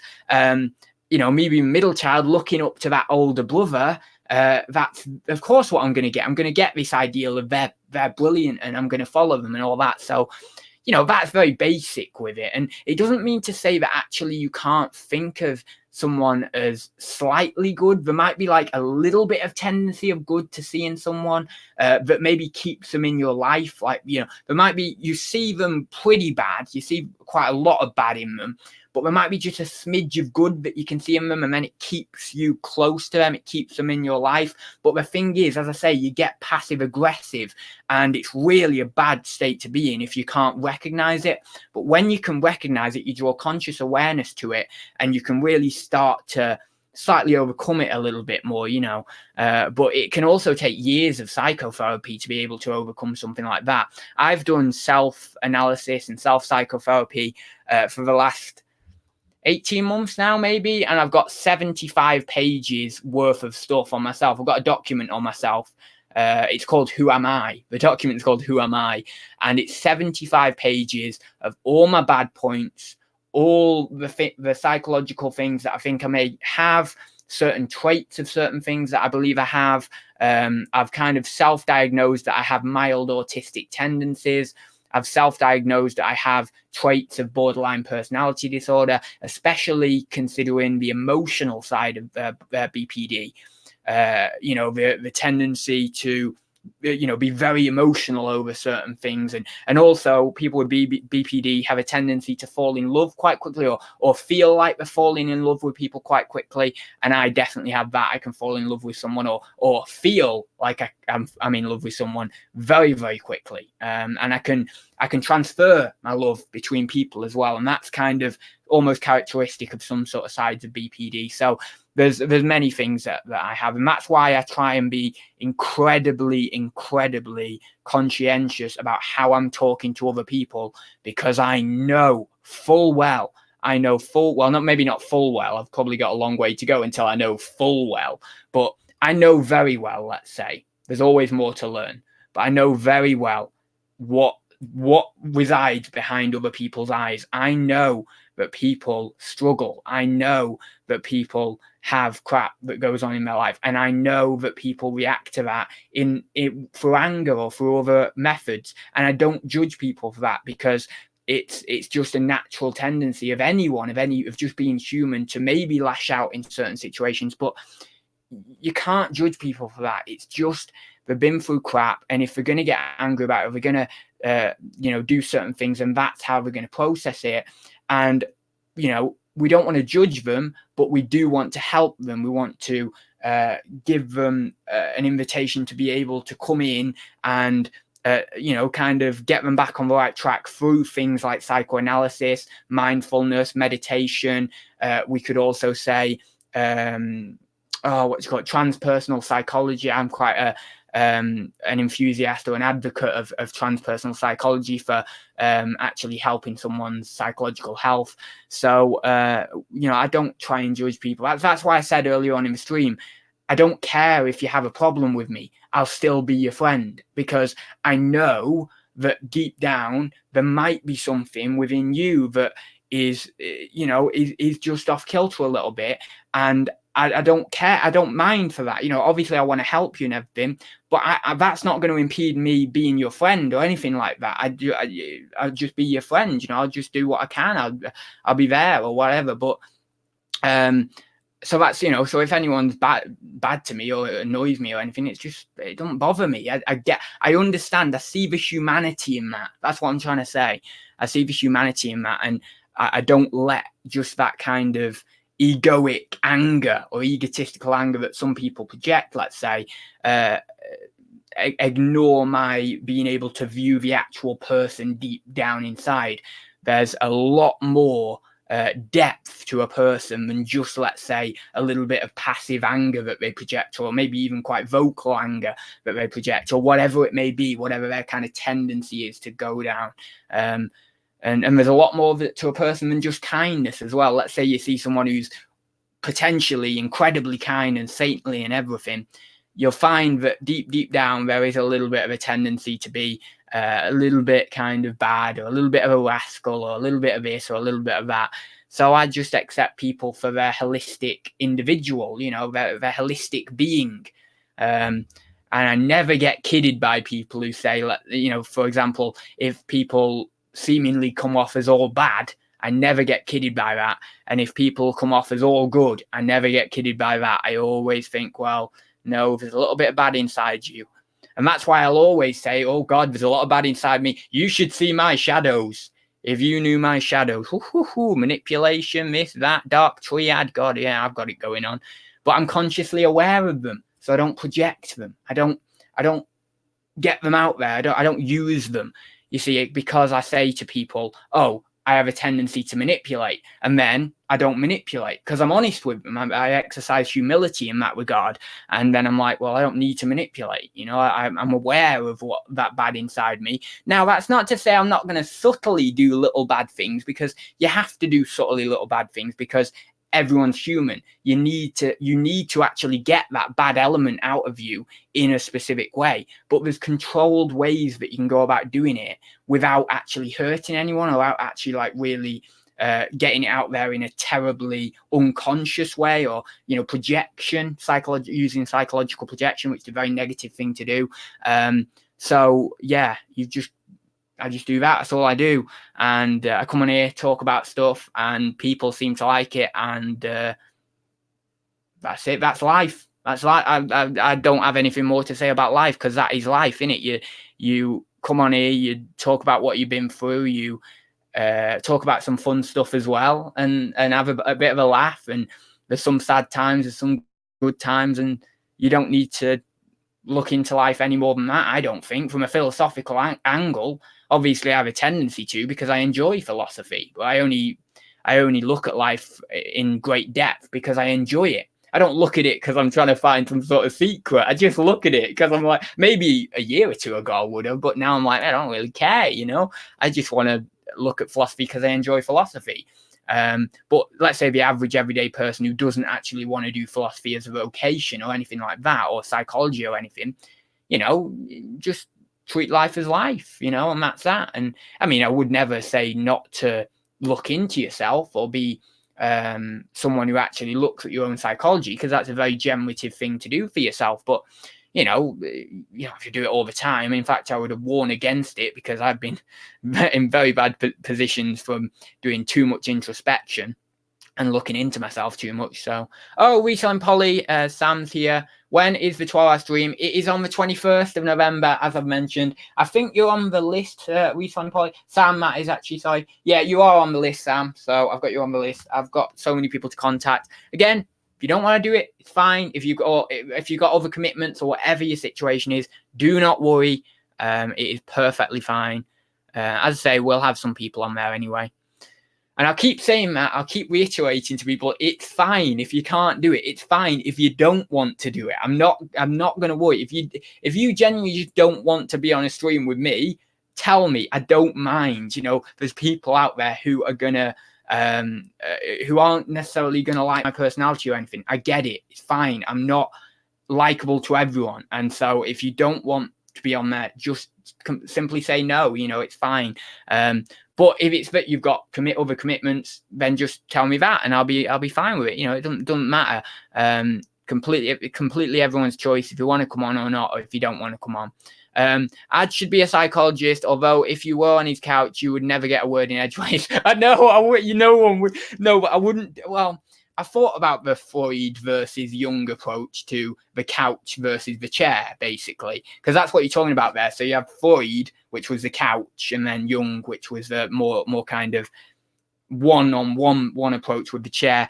I've thought about really the chair, but then I thought about the couch, because good psychology really is only trying to make an individual understand that they're as good as the psychologist. So basically what you're doing inside, this is what psychology can be reduced to. It is a bit reductionistic, but let's just go with it, just for simplicity.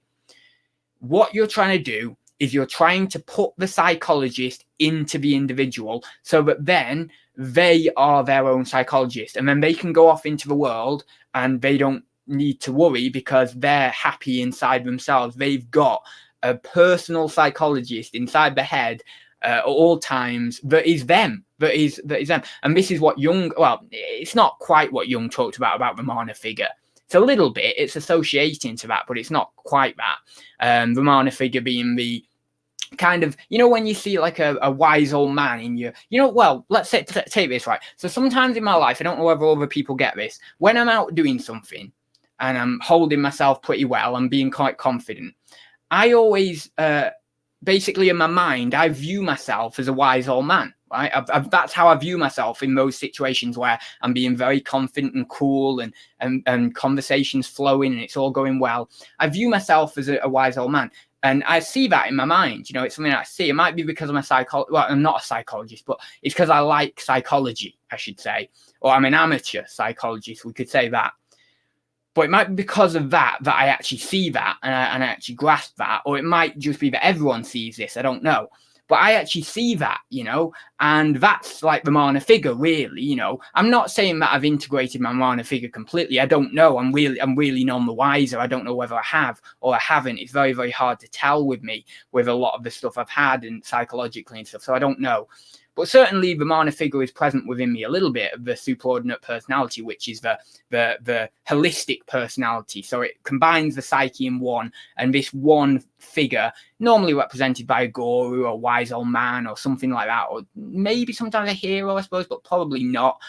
More of a wise old man and stuff.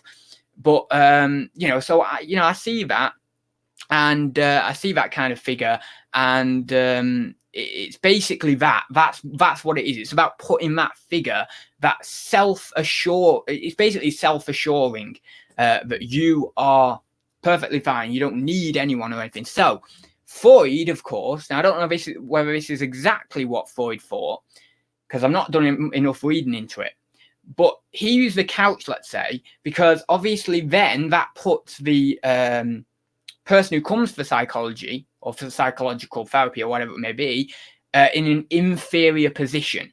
And that's very, very good. Now, you've got to think about this, because if they're in an inferior position, what Freud will want to do, or what a psychologist will want to do, let's say if they're in an inferior position, is they'll want to level that position out, so that then the psychologist at the start of psychotherapy is up here, the patient, or the client, sorry, not the patient, we'll say the client. Patient's a terrible word to use, so I apologize for using that, but the client is down there, and the psychologist is up here. And what the psychologist is about is leveling them off, so that then the client at the end of psychotherapy is at one with the psychologist. At first, there's a guru ideal. So the guru ideal is that the psychologist is better than the client. That's what the client thinks in their mind. I am going to this person who is better than me. They have brilliant psychological health and they know what they're doing. So I better put all of my worth, all of myself into that person. Totally wrong thing to do, but the psychologist knows this. He or she knows that that's what they're thinking, and he uses the tactics to level it with psychoanalysis as well and other different things. Maybe even she introduces practices within the client's life that they can use. So maybe they introduce an idea of meditation or mindfulness. So in the process, the client is slowly moving forward. Then you get that self-assuredness in the client once they've gone through all this psychoanalysis, once they've gone through a lot of pain, because the client will experience a lot of pain through this process. It might take years as well, depending on how bad the client suffered with their psychological health. And then we get to that point and they are self-assured. They go out into the world and they've got everything they need. It's brilliant. It's absolutely brilliant.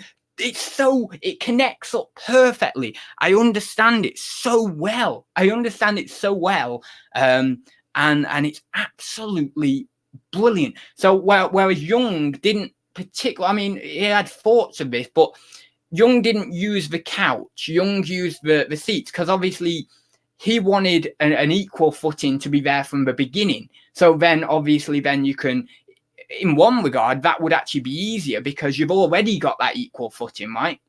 So then all Jung would have to do, or all a psychologist who adopts the kind of a chair situation would have to do, is actually just get them out of that idea that they are inferior to the psychologist. And there's no actual physical barrier, or I suppose, is delineation the right word? I've never used that word much before, but there's no actual physical barrier there to say that I'm inferior, I'm superior. So then you've kind of got rid of that barrier early on, and then it's just working with the actual psychology of the person. But I actually think the physical barrier of the couch and then the chair actually works in favor in the long term, because once that kind of physical barrier has been overcome. But what you need, no, this is what you need to do. This is what, oh my God, I'm so stupid. This is what you need to do. Right. So what you do, client comes in, they're feeling inferior. You put them on the couch, you get in the chair, right? Black leather chair, make it something that is really superior, right? That puts them in that idea, right? And then what you do is you go through like psychotherapy and all the rest of it, and you slowly get in somewhere with the patient, with the client. Sorry, I use patient. It's because I'm thinking in medical terms. That's right. With the client, I really need to get out of saying that, because that'd be terrible if I said patient to someone if I ever was a psychologist or anything.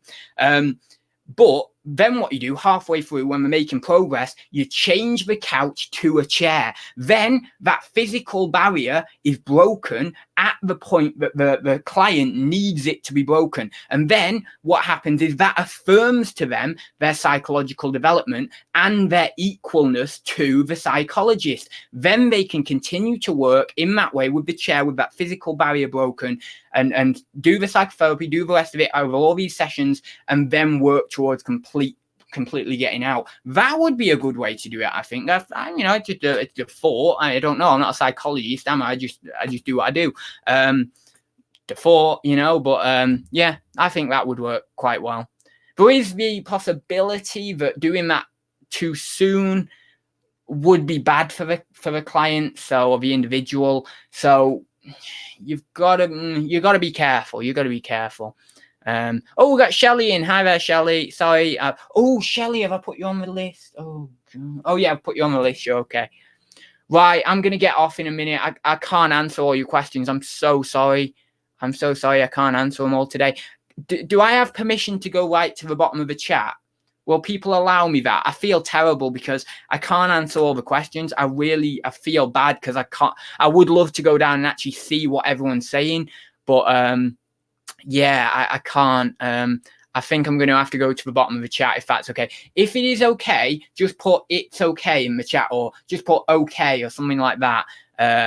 Obviously, I won't be able to see those until I get to the bottom of the chat. I'm aware of that, but I'm assuming that most people will be okay with it. So I'm just going to go to the bottom of the chat in a minute anyway. I'll go down a little bit more, but I'm right at the top of the scroll here. I can't get through all these messages. It's amazing that, you know, people are messaging so much, but I just can't get through them all. I apologize so much. I don't think there's anything wrong with me. I feel that I am an old soul and that no modern psychologist profiling can explain my way of thinking. I don't think there's anything wrong with anyone. I really do. We could get into the psychology of people being where they are in their psychological health because that's where they feel they deserve to be. But that's a whole other debate, and people would disagree. You see, there'd be a lot of psychologists who would disagree with my way of thinking. See, my way of thinking is that actually people who are insane and this is very, very, I am being a very, very radical thinker right now. Very, very radical thinker in saying this. People have said this before. Psychologists have said this before, but I'm being quite radical with what I say this. But you have to understand, I'm not ignoring the external inputs when I say this, but I think that actually everyone who's in the situations they're in psychologically, they've put themselves there and they actually want to be there. Now, I only say this because of my own story with my anxiety. I realized that actually I wanted to have my anxiety because it was enabling me to still be a child and not to actually grow up and partake in the hero's journey and become an adult. So although I didn't like the physical nature of my anxiety with the physical things that was given me inside my body and how horrific it was, actually underneath all that, there was a little bit of a smile inside me because I'm like, I'm getting what I want. I don't need to grow up here. My anxiety, my neurosis is a thing that I want, actually. And you can only get over it when actually you understand not only do you have to grow up, it's a fact of life. You have to grow up at some point. So that's what you've got to do. But also that, oh God, I've lost my train of thought now. Oh God, it's gone. It's gone. See, this is the problem with so much stuff in my mind. It'll come back to me in a bit anyway. I'll have to go down the chat and it'll come back to me in a little bit. But it's also kind of, no, I'm not even going to try. I'm not going to try because it'll come back to me. It'll come back to me in a little bit. Right, so I'll go down the chat and then I'll reestablish that in a minute if I find it.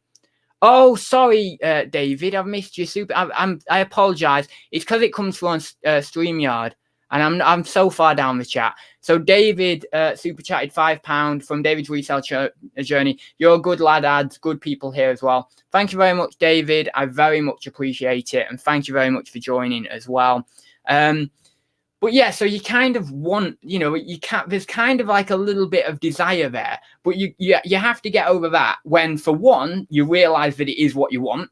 And for two, obviously, you realize that there's no way, in my situation, in that particular situation, there's no way other than growing up. I have to grow up.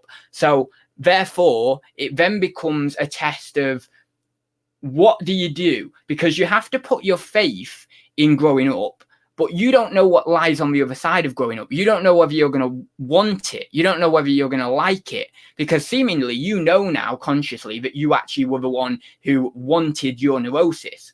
So let's say you know that, right? Let's go along that train of thought. You wanted your neurosis, and this comes into philosophy. Well, it comes into philosophy, like it's psychology and philosophy. It's almost philosophy, psychology. It's weird. But you know that you wanted it.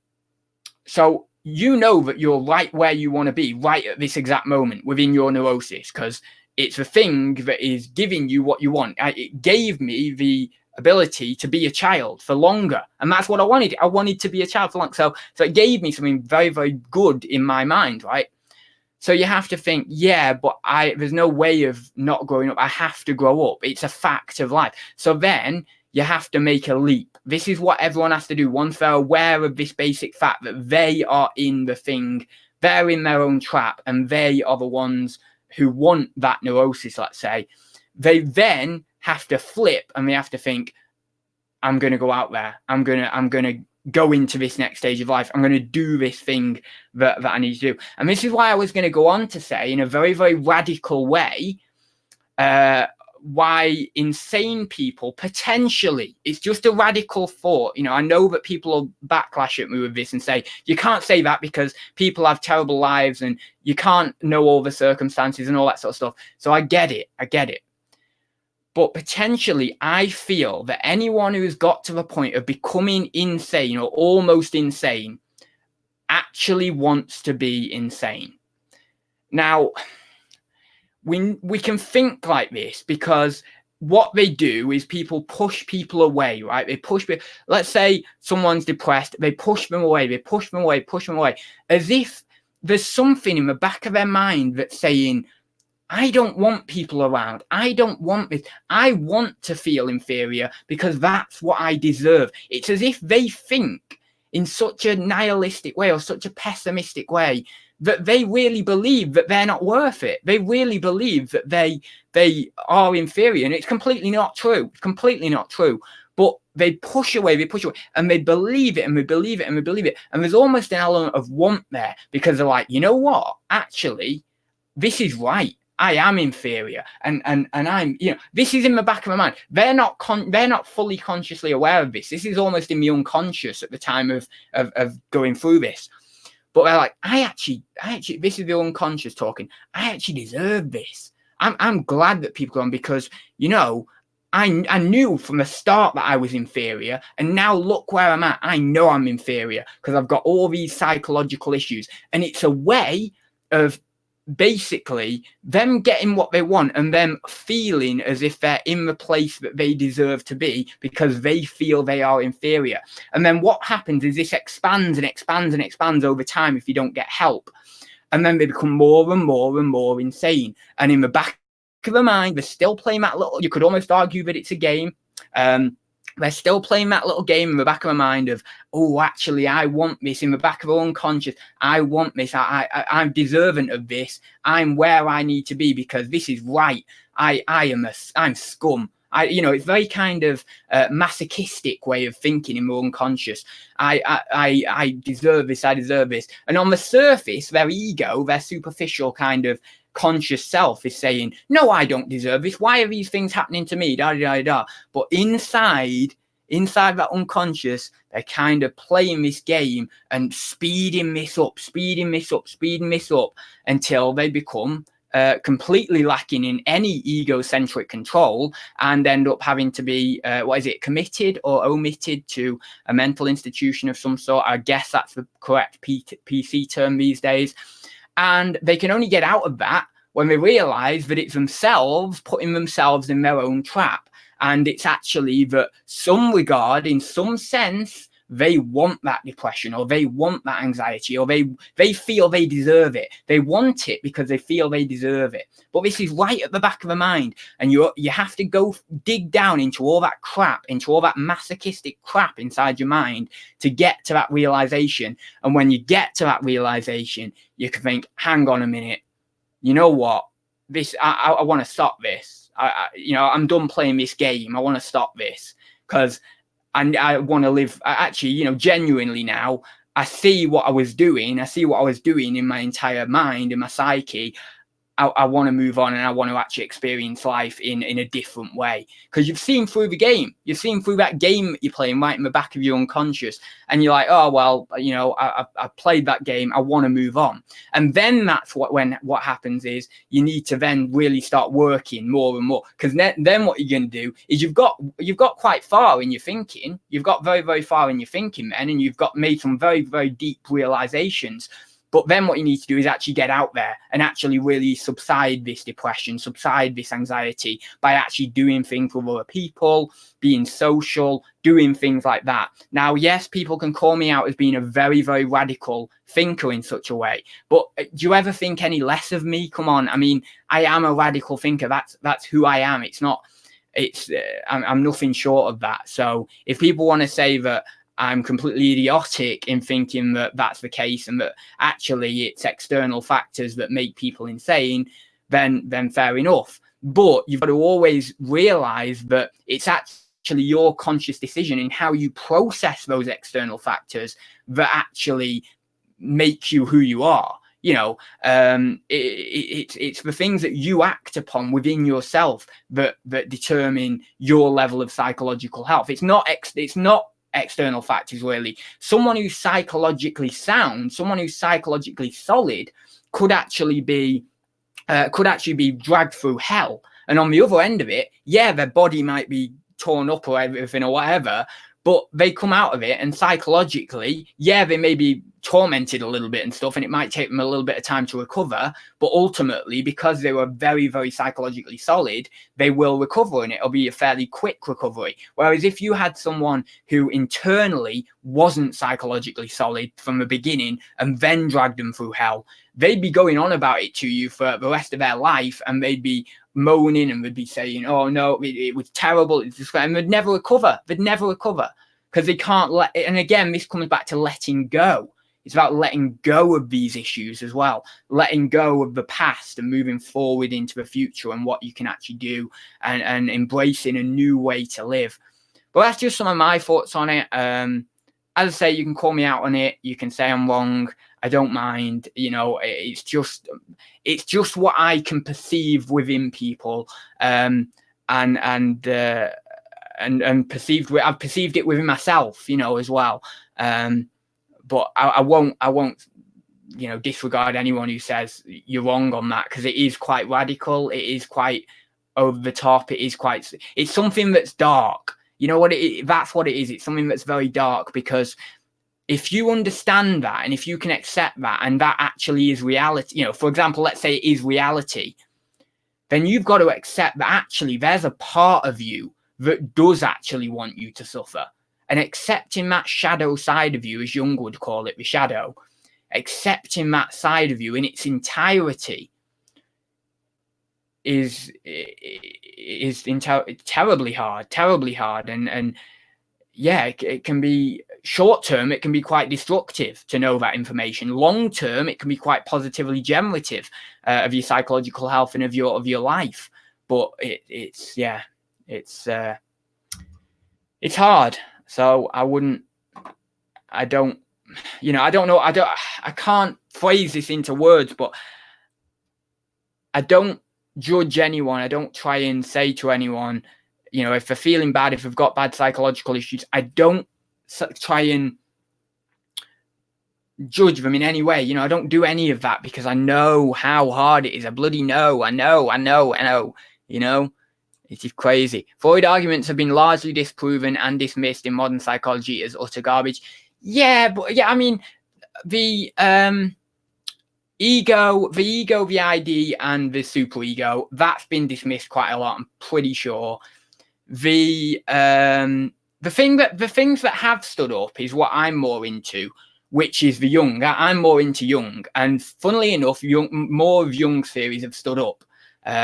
Which is quite funny, really, because that's more spiritual psychology. It could be considered the realm of spiritual psychology. So I know that the ego-the-ID thing has been disproven. I know that the Oedipus complex is rejected by a lot of modern philosophers. I know that the psychosexual development, I don't think, is particularly accepted within philosophy these days, within psychology these days. But I still think there is something to be gained from that idea, just that simple idea of the couch and the chair. But it's whether the two chairs would be better than the couch and the chair, you know, because we've got the idea that the client could go down. They could actually drop in their psychological health if they were go into a situation where they do have to sit on a couch straight away. It could actually just be worse for them straight away. So yeah, I see that argument, and I see the argument of why a lot of Freud's things are disproven. Now, Freud's interpretation of dreams, I've not studied it so much. I've looked at a little bit of Jung's interpretation of dreams. I generally err on the side of Jung more than Freud with dreams, but as I say, I've not really done much research into Freud's dreams. I think that in terms of dream interpretation, it's a minefield really from what I've kind of got, and therefore it's kind of one of those things that you have to be very, very careful of. And because I have dreams every night, I literally, like, pretty much every night, I try and make them come on like Jung did and stuff. And he did active imagination, and he tried to make his visions come on and stuff. So I try and make them come on. And some dreams I can't interpret. So even with what Jung's saying, and when I get round to Freud, even with what Freud's saying, I think there is still room for improvement within the field of dream interpretation. And actually, there's certain things that maybe could still come into it. I definitely have seen within my dreams, as I've mentioned many times on chats, the archetypes. I've definitely seen the terrible mother, the animus, the anima, definitely, like, clearly seen them in dreams and could interpret them as such. I've definitely seen the hero, things like that. I think I might have seen the Great Mother as well, but I've really clearly seen them, and I've been able to interpret dreams in a fairly decent way.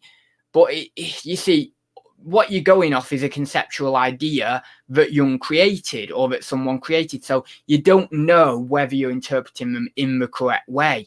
So there's always that kind of element of, is it right? Is it wrong? Are you doing the right thing? And you only really know, I think, after a while, where you start to get to the point of, psychological enhancement of your own psychological development. And then you think, oh, that was the right path to go down. In interpreting this dream in this way, I thought it was telling me this, so I went down this specific path in my real life. I don't know whether you do this actually, Ashley, because I know you've got a degree in psychology, haven't you? So I'm preaching to the choir here, and you're probably way, way better than me with this. So as I say, I am just an amateur at this. But I don't know whether you've done dream interpretation. I would assume if you're into psychology, you would have interpreted your dreams and stuff. So what you may have done is you may have gone into your dream, you may have analysed it, you may have wrote loads of stuff down. I've got pages of my dream interpretation. It's so fun. And you then think, right, this is this is the other, right? So this is what it's telling me to do in my real life. Then you act upon that. And I've actually had some good success doing that. And it has actually been what my psyche is telling me to do. My holistic psyche is telling my ego to do, kind of thing.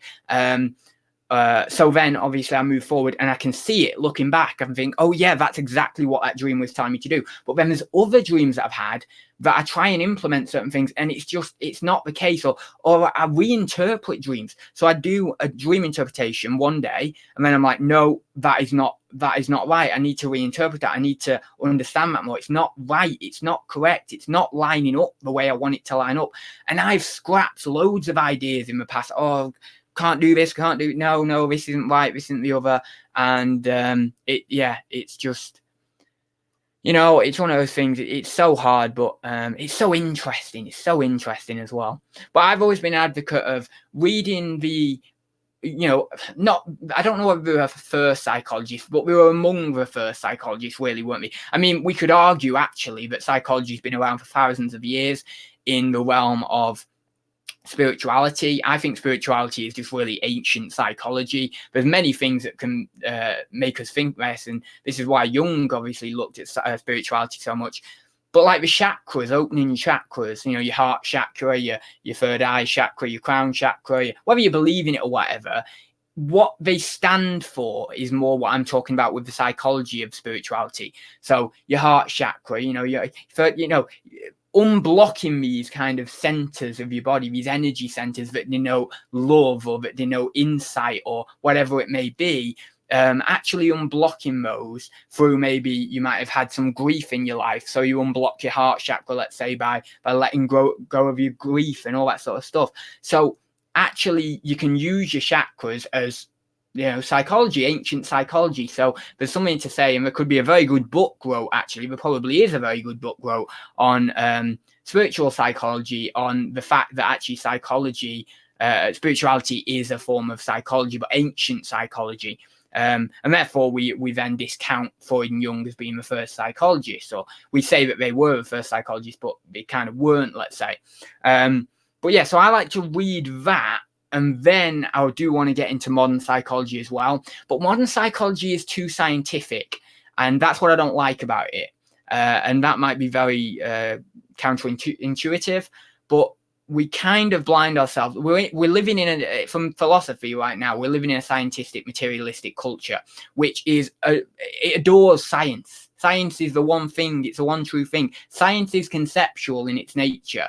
We attribute values to what we see, and we call it science, but it's still conceptual in its nature, as I've talked about on other videos. So there's nothing to say that religion, or religion in a more kind of mythical or fantasy way, is a little bit more out there and more discountable than science. But more spirituality and certain religious ideals don't hold any less weight than science, really, in an overall basic philosophical standpoint of the non-conceptual thinking. In fact, they don't even exist in non-conceptual thinking. So I find that psychology, and we're seeing this with neuroscience. Now, neuroscience is a brilliant field, or neuropsychology, brilliant field. It's going to make a lot of advances in psychology and the science of the brain and all that sort of stuff. Brilliant. Nothing against it. But people do get blinded by their intellect. And psychology, I think a little bit of spirituality, and this is why I lean to more transpersonal psychology, which most people, most psychologists are like, oh, that's a bit airy-fairy, it's a bit kind of it's parapsychology or whatever.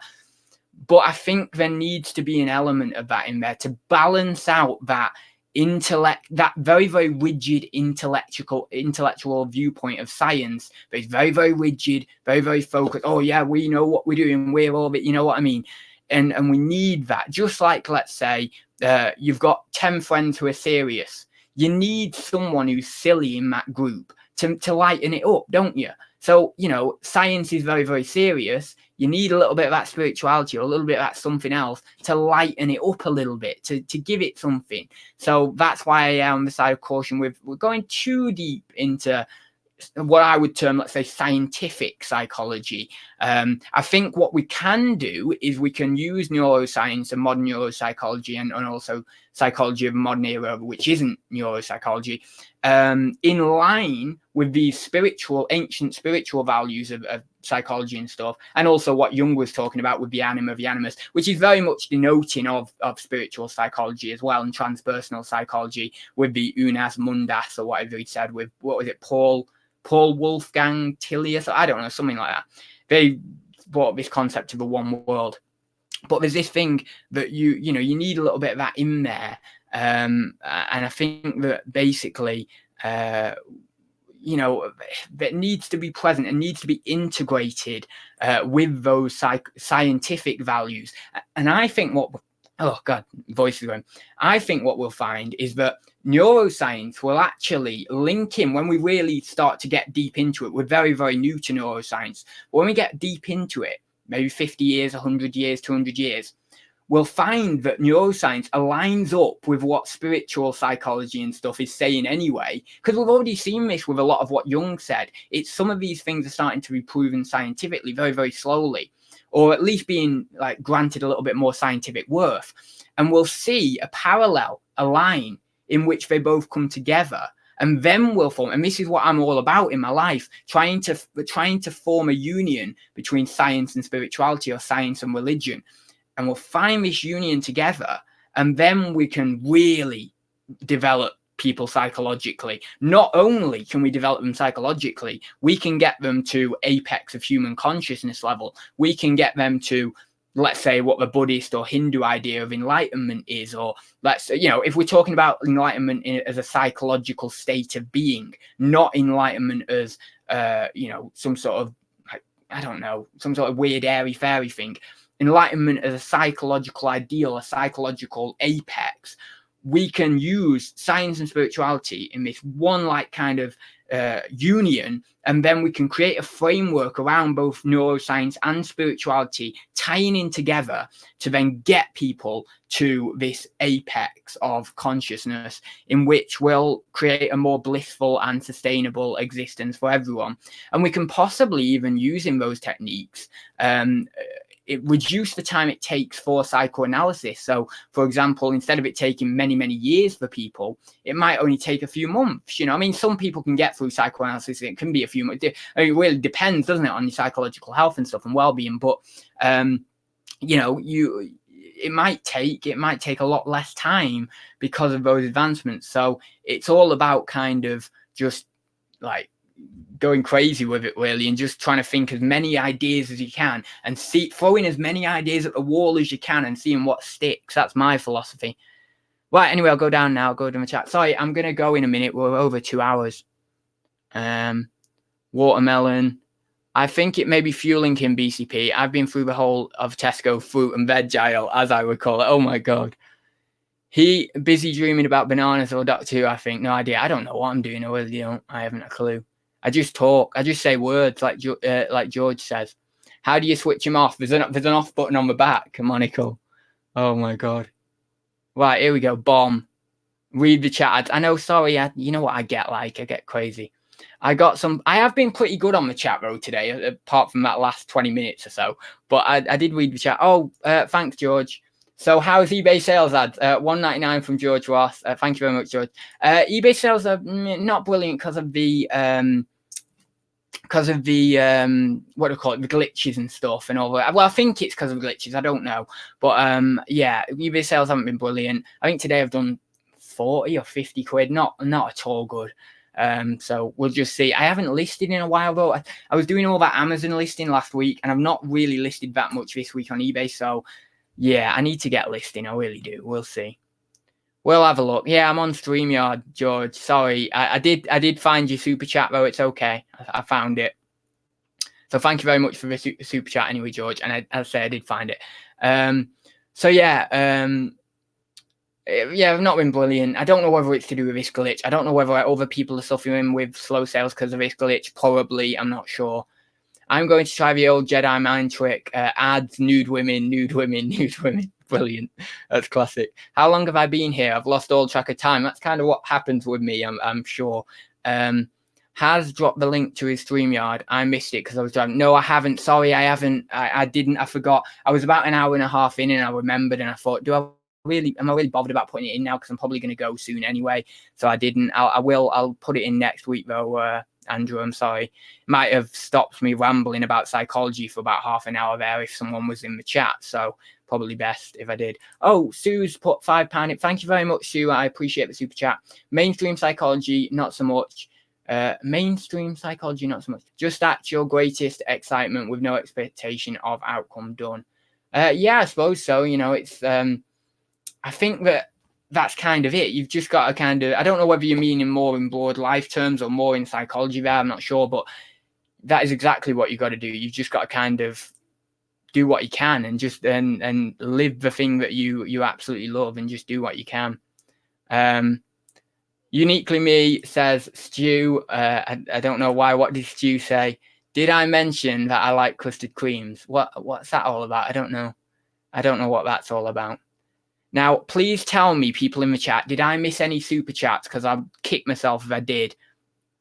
I'll kick myself if I did. So I don't think I have. I think that was all of them. It's just I can't see them very well on StreamYard. I can see them, but they're not highlighted or anything. So I feel terrible because I'm like, oh God, what if I missed one?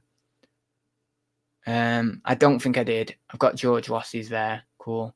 I wonder if he gets a sore throat after talking so much. That 4-hour stream that I did the other day, I did get a sore throat. Actually, it was pretty bad. I got a pretty bad sore throat. After this one, I probably won't so much. It'll be all right. Science and neuroscience sounds like a cool scientific plot, sci-fi plot. I suppose it does a little bit. Neuroscience is just to do with the brain and so. I say she kind of is a friend, but I've not seen her in ages since high school, but I speak to her regularly online. She's a neuropsychologist. She's literally just graduated, actually. It's quite good having a few people on my. I have her, who's a neuropsychologist. I have my best friend Danny, who is a doctor. So I have that scientific balance within my life. So that's why I'm very spiritual, because I need that balance. So they're very scientific in their nature, or certainly Danny is anyway. And he's not religious at all or anything like that. Not spiritual. Well, actually, he is very spiritual, but he doesn't know he's very spiritual. Most people are very spiritual, but they don't know they're very spiritual. They dismiss their spirituality, and therefore they gain spirituality. It's very paradoxical, really. But he is very spiritual, but he's very scientific at the same time. So he always dismisses any of my theories. He's like, any psychology, well, not any, but a lot of philosophical theories I have, he's like, no, I can't see that. I think you're off the mark and stuff there, which is good because it allows me to understand my own theories a little bit better and maybe make them a little bit more solid. So it's good to have that kind of person there to ground you and to bounce off, So yeah. Anyway, how was the chat with Louise? I forgot. I was meant to go on it. Well, not go on it, but go over in the live chat, and I didn't. So I'll better go and watch that back actually at some point. I won't be able to watch it back tonight though, so I'll watch it back at another day. 260 today so far. Tap Paddle said, "Wow, that's a good day. That's incredible." Yeah, hi, Ed, back in the room. I am back in the room now. I'm gonna go in a minute anyway. So thank you everyone for sticking in. I'm amazed that we've had so much chat tonight. It's been absolutely incredible. Danny's a doctor. Yeah, he's a doctor. He qualified. He might be coming on actually on the ad show. I've not confirmed it yet, but he might be coming on the ad show at some point. Yeah, he qualified last year. He's doing his junior doctor now, and he's getting blooming good money as well. It's crazy. He's getting the money, but he doesn't do it for that. He just loves being a doctor. Because it's one of those jobs that's a vocation. It's like with reselling. We do reselling because we love it. Danny does. He's a doctor because he loves it. You won't find many doctors who are doctors if you don't love it. It's kind of a vocation. It's like teaching as well. Teaching is a vocation. You won't find too many teachers out there who don't love teaching. You'll probably find the odd one who are maybe getting a bit kind of bored with it, like after 30 years of it, I can't bother me. You know what I mean? But most of them love it. So yeah, he does. He's a doctor and he does love it. I will reply to listen to the half-hour rant about neuropsychology. God, everyone's still in here. I can't believe everyone's still on the stream. Z and Tommy in a bit. Don't forget what. Oh God, Z and Tommy's in a bit. I can't do this. I've got to go for a shower. I've got to go for a shower anyway. So I'll leave it there, guys. Thank you very much. Don't forget, BCP has put the link on with Z and Tommy. They're going live in 10 minutes. In fact, actually, yeah, I should get off. And I probably might watch a bit of that show live, but I'll have to go for a shower first. So we'll see. I might watch a bit, or I might just watch. What am I watching? Oh, I'm watching Chuck on it at the moment. I might watch a bit of that. And I've got a new book. I've got another book over there that I want to start reading. So I've got that. So yeah, anyway, we'll leave it there. I won't disrupt Tommy and Zahir's stream because they're going to be on any second now. Well, in the next few minutes. So thank you very much for watching. Thank you very much for all of you who did the super chat. I very much appreciate it. George, Sue, and who else? Oh, David. Thank you very much. And yeah, I will see you in the ad show on Saturday. And then I will see you on Thursday Chucks next week. Can someone remind me next week? Probably you're going to forget this because I would. Can someone remind me next week to put the StreamYard link in? Because then I won't go off on philosophical or psychological rants too much because other people ground me. You see, if they're talking about something, I can bounce off them. I don't need to talk about psychology or philosophy so much. I know it's a reselling channel. I do apologize. I just get this tendency to want to go off and rant about it. I don't know why. It's just a natural thing within me. I gravitate towards it. So yeah, that's just what it is, really. But if people are in the chat with me in the actual StreamYard chat, then I won't do it as much, and we can actually get on and talk a bit more about reselling. So yeah, see you in the next one, guys. Thank you very much for watching me, and I will see you very soon. Bye.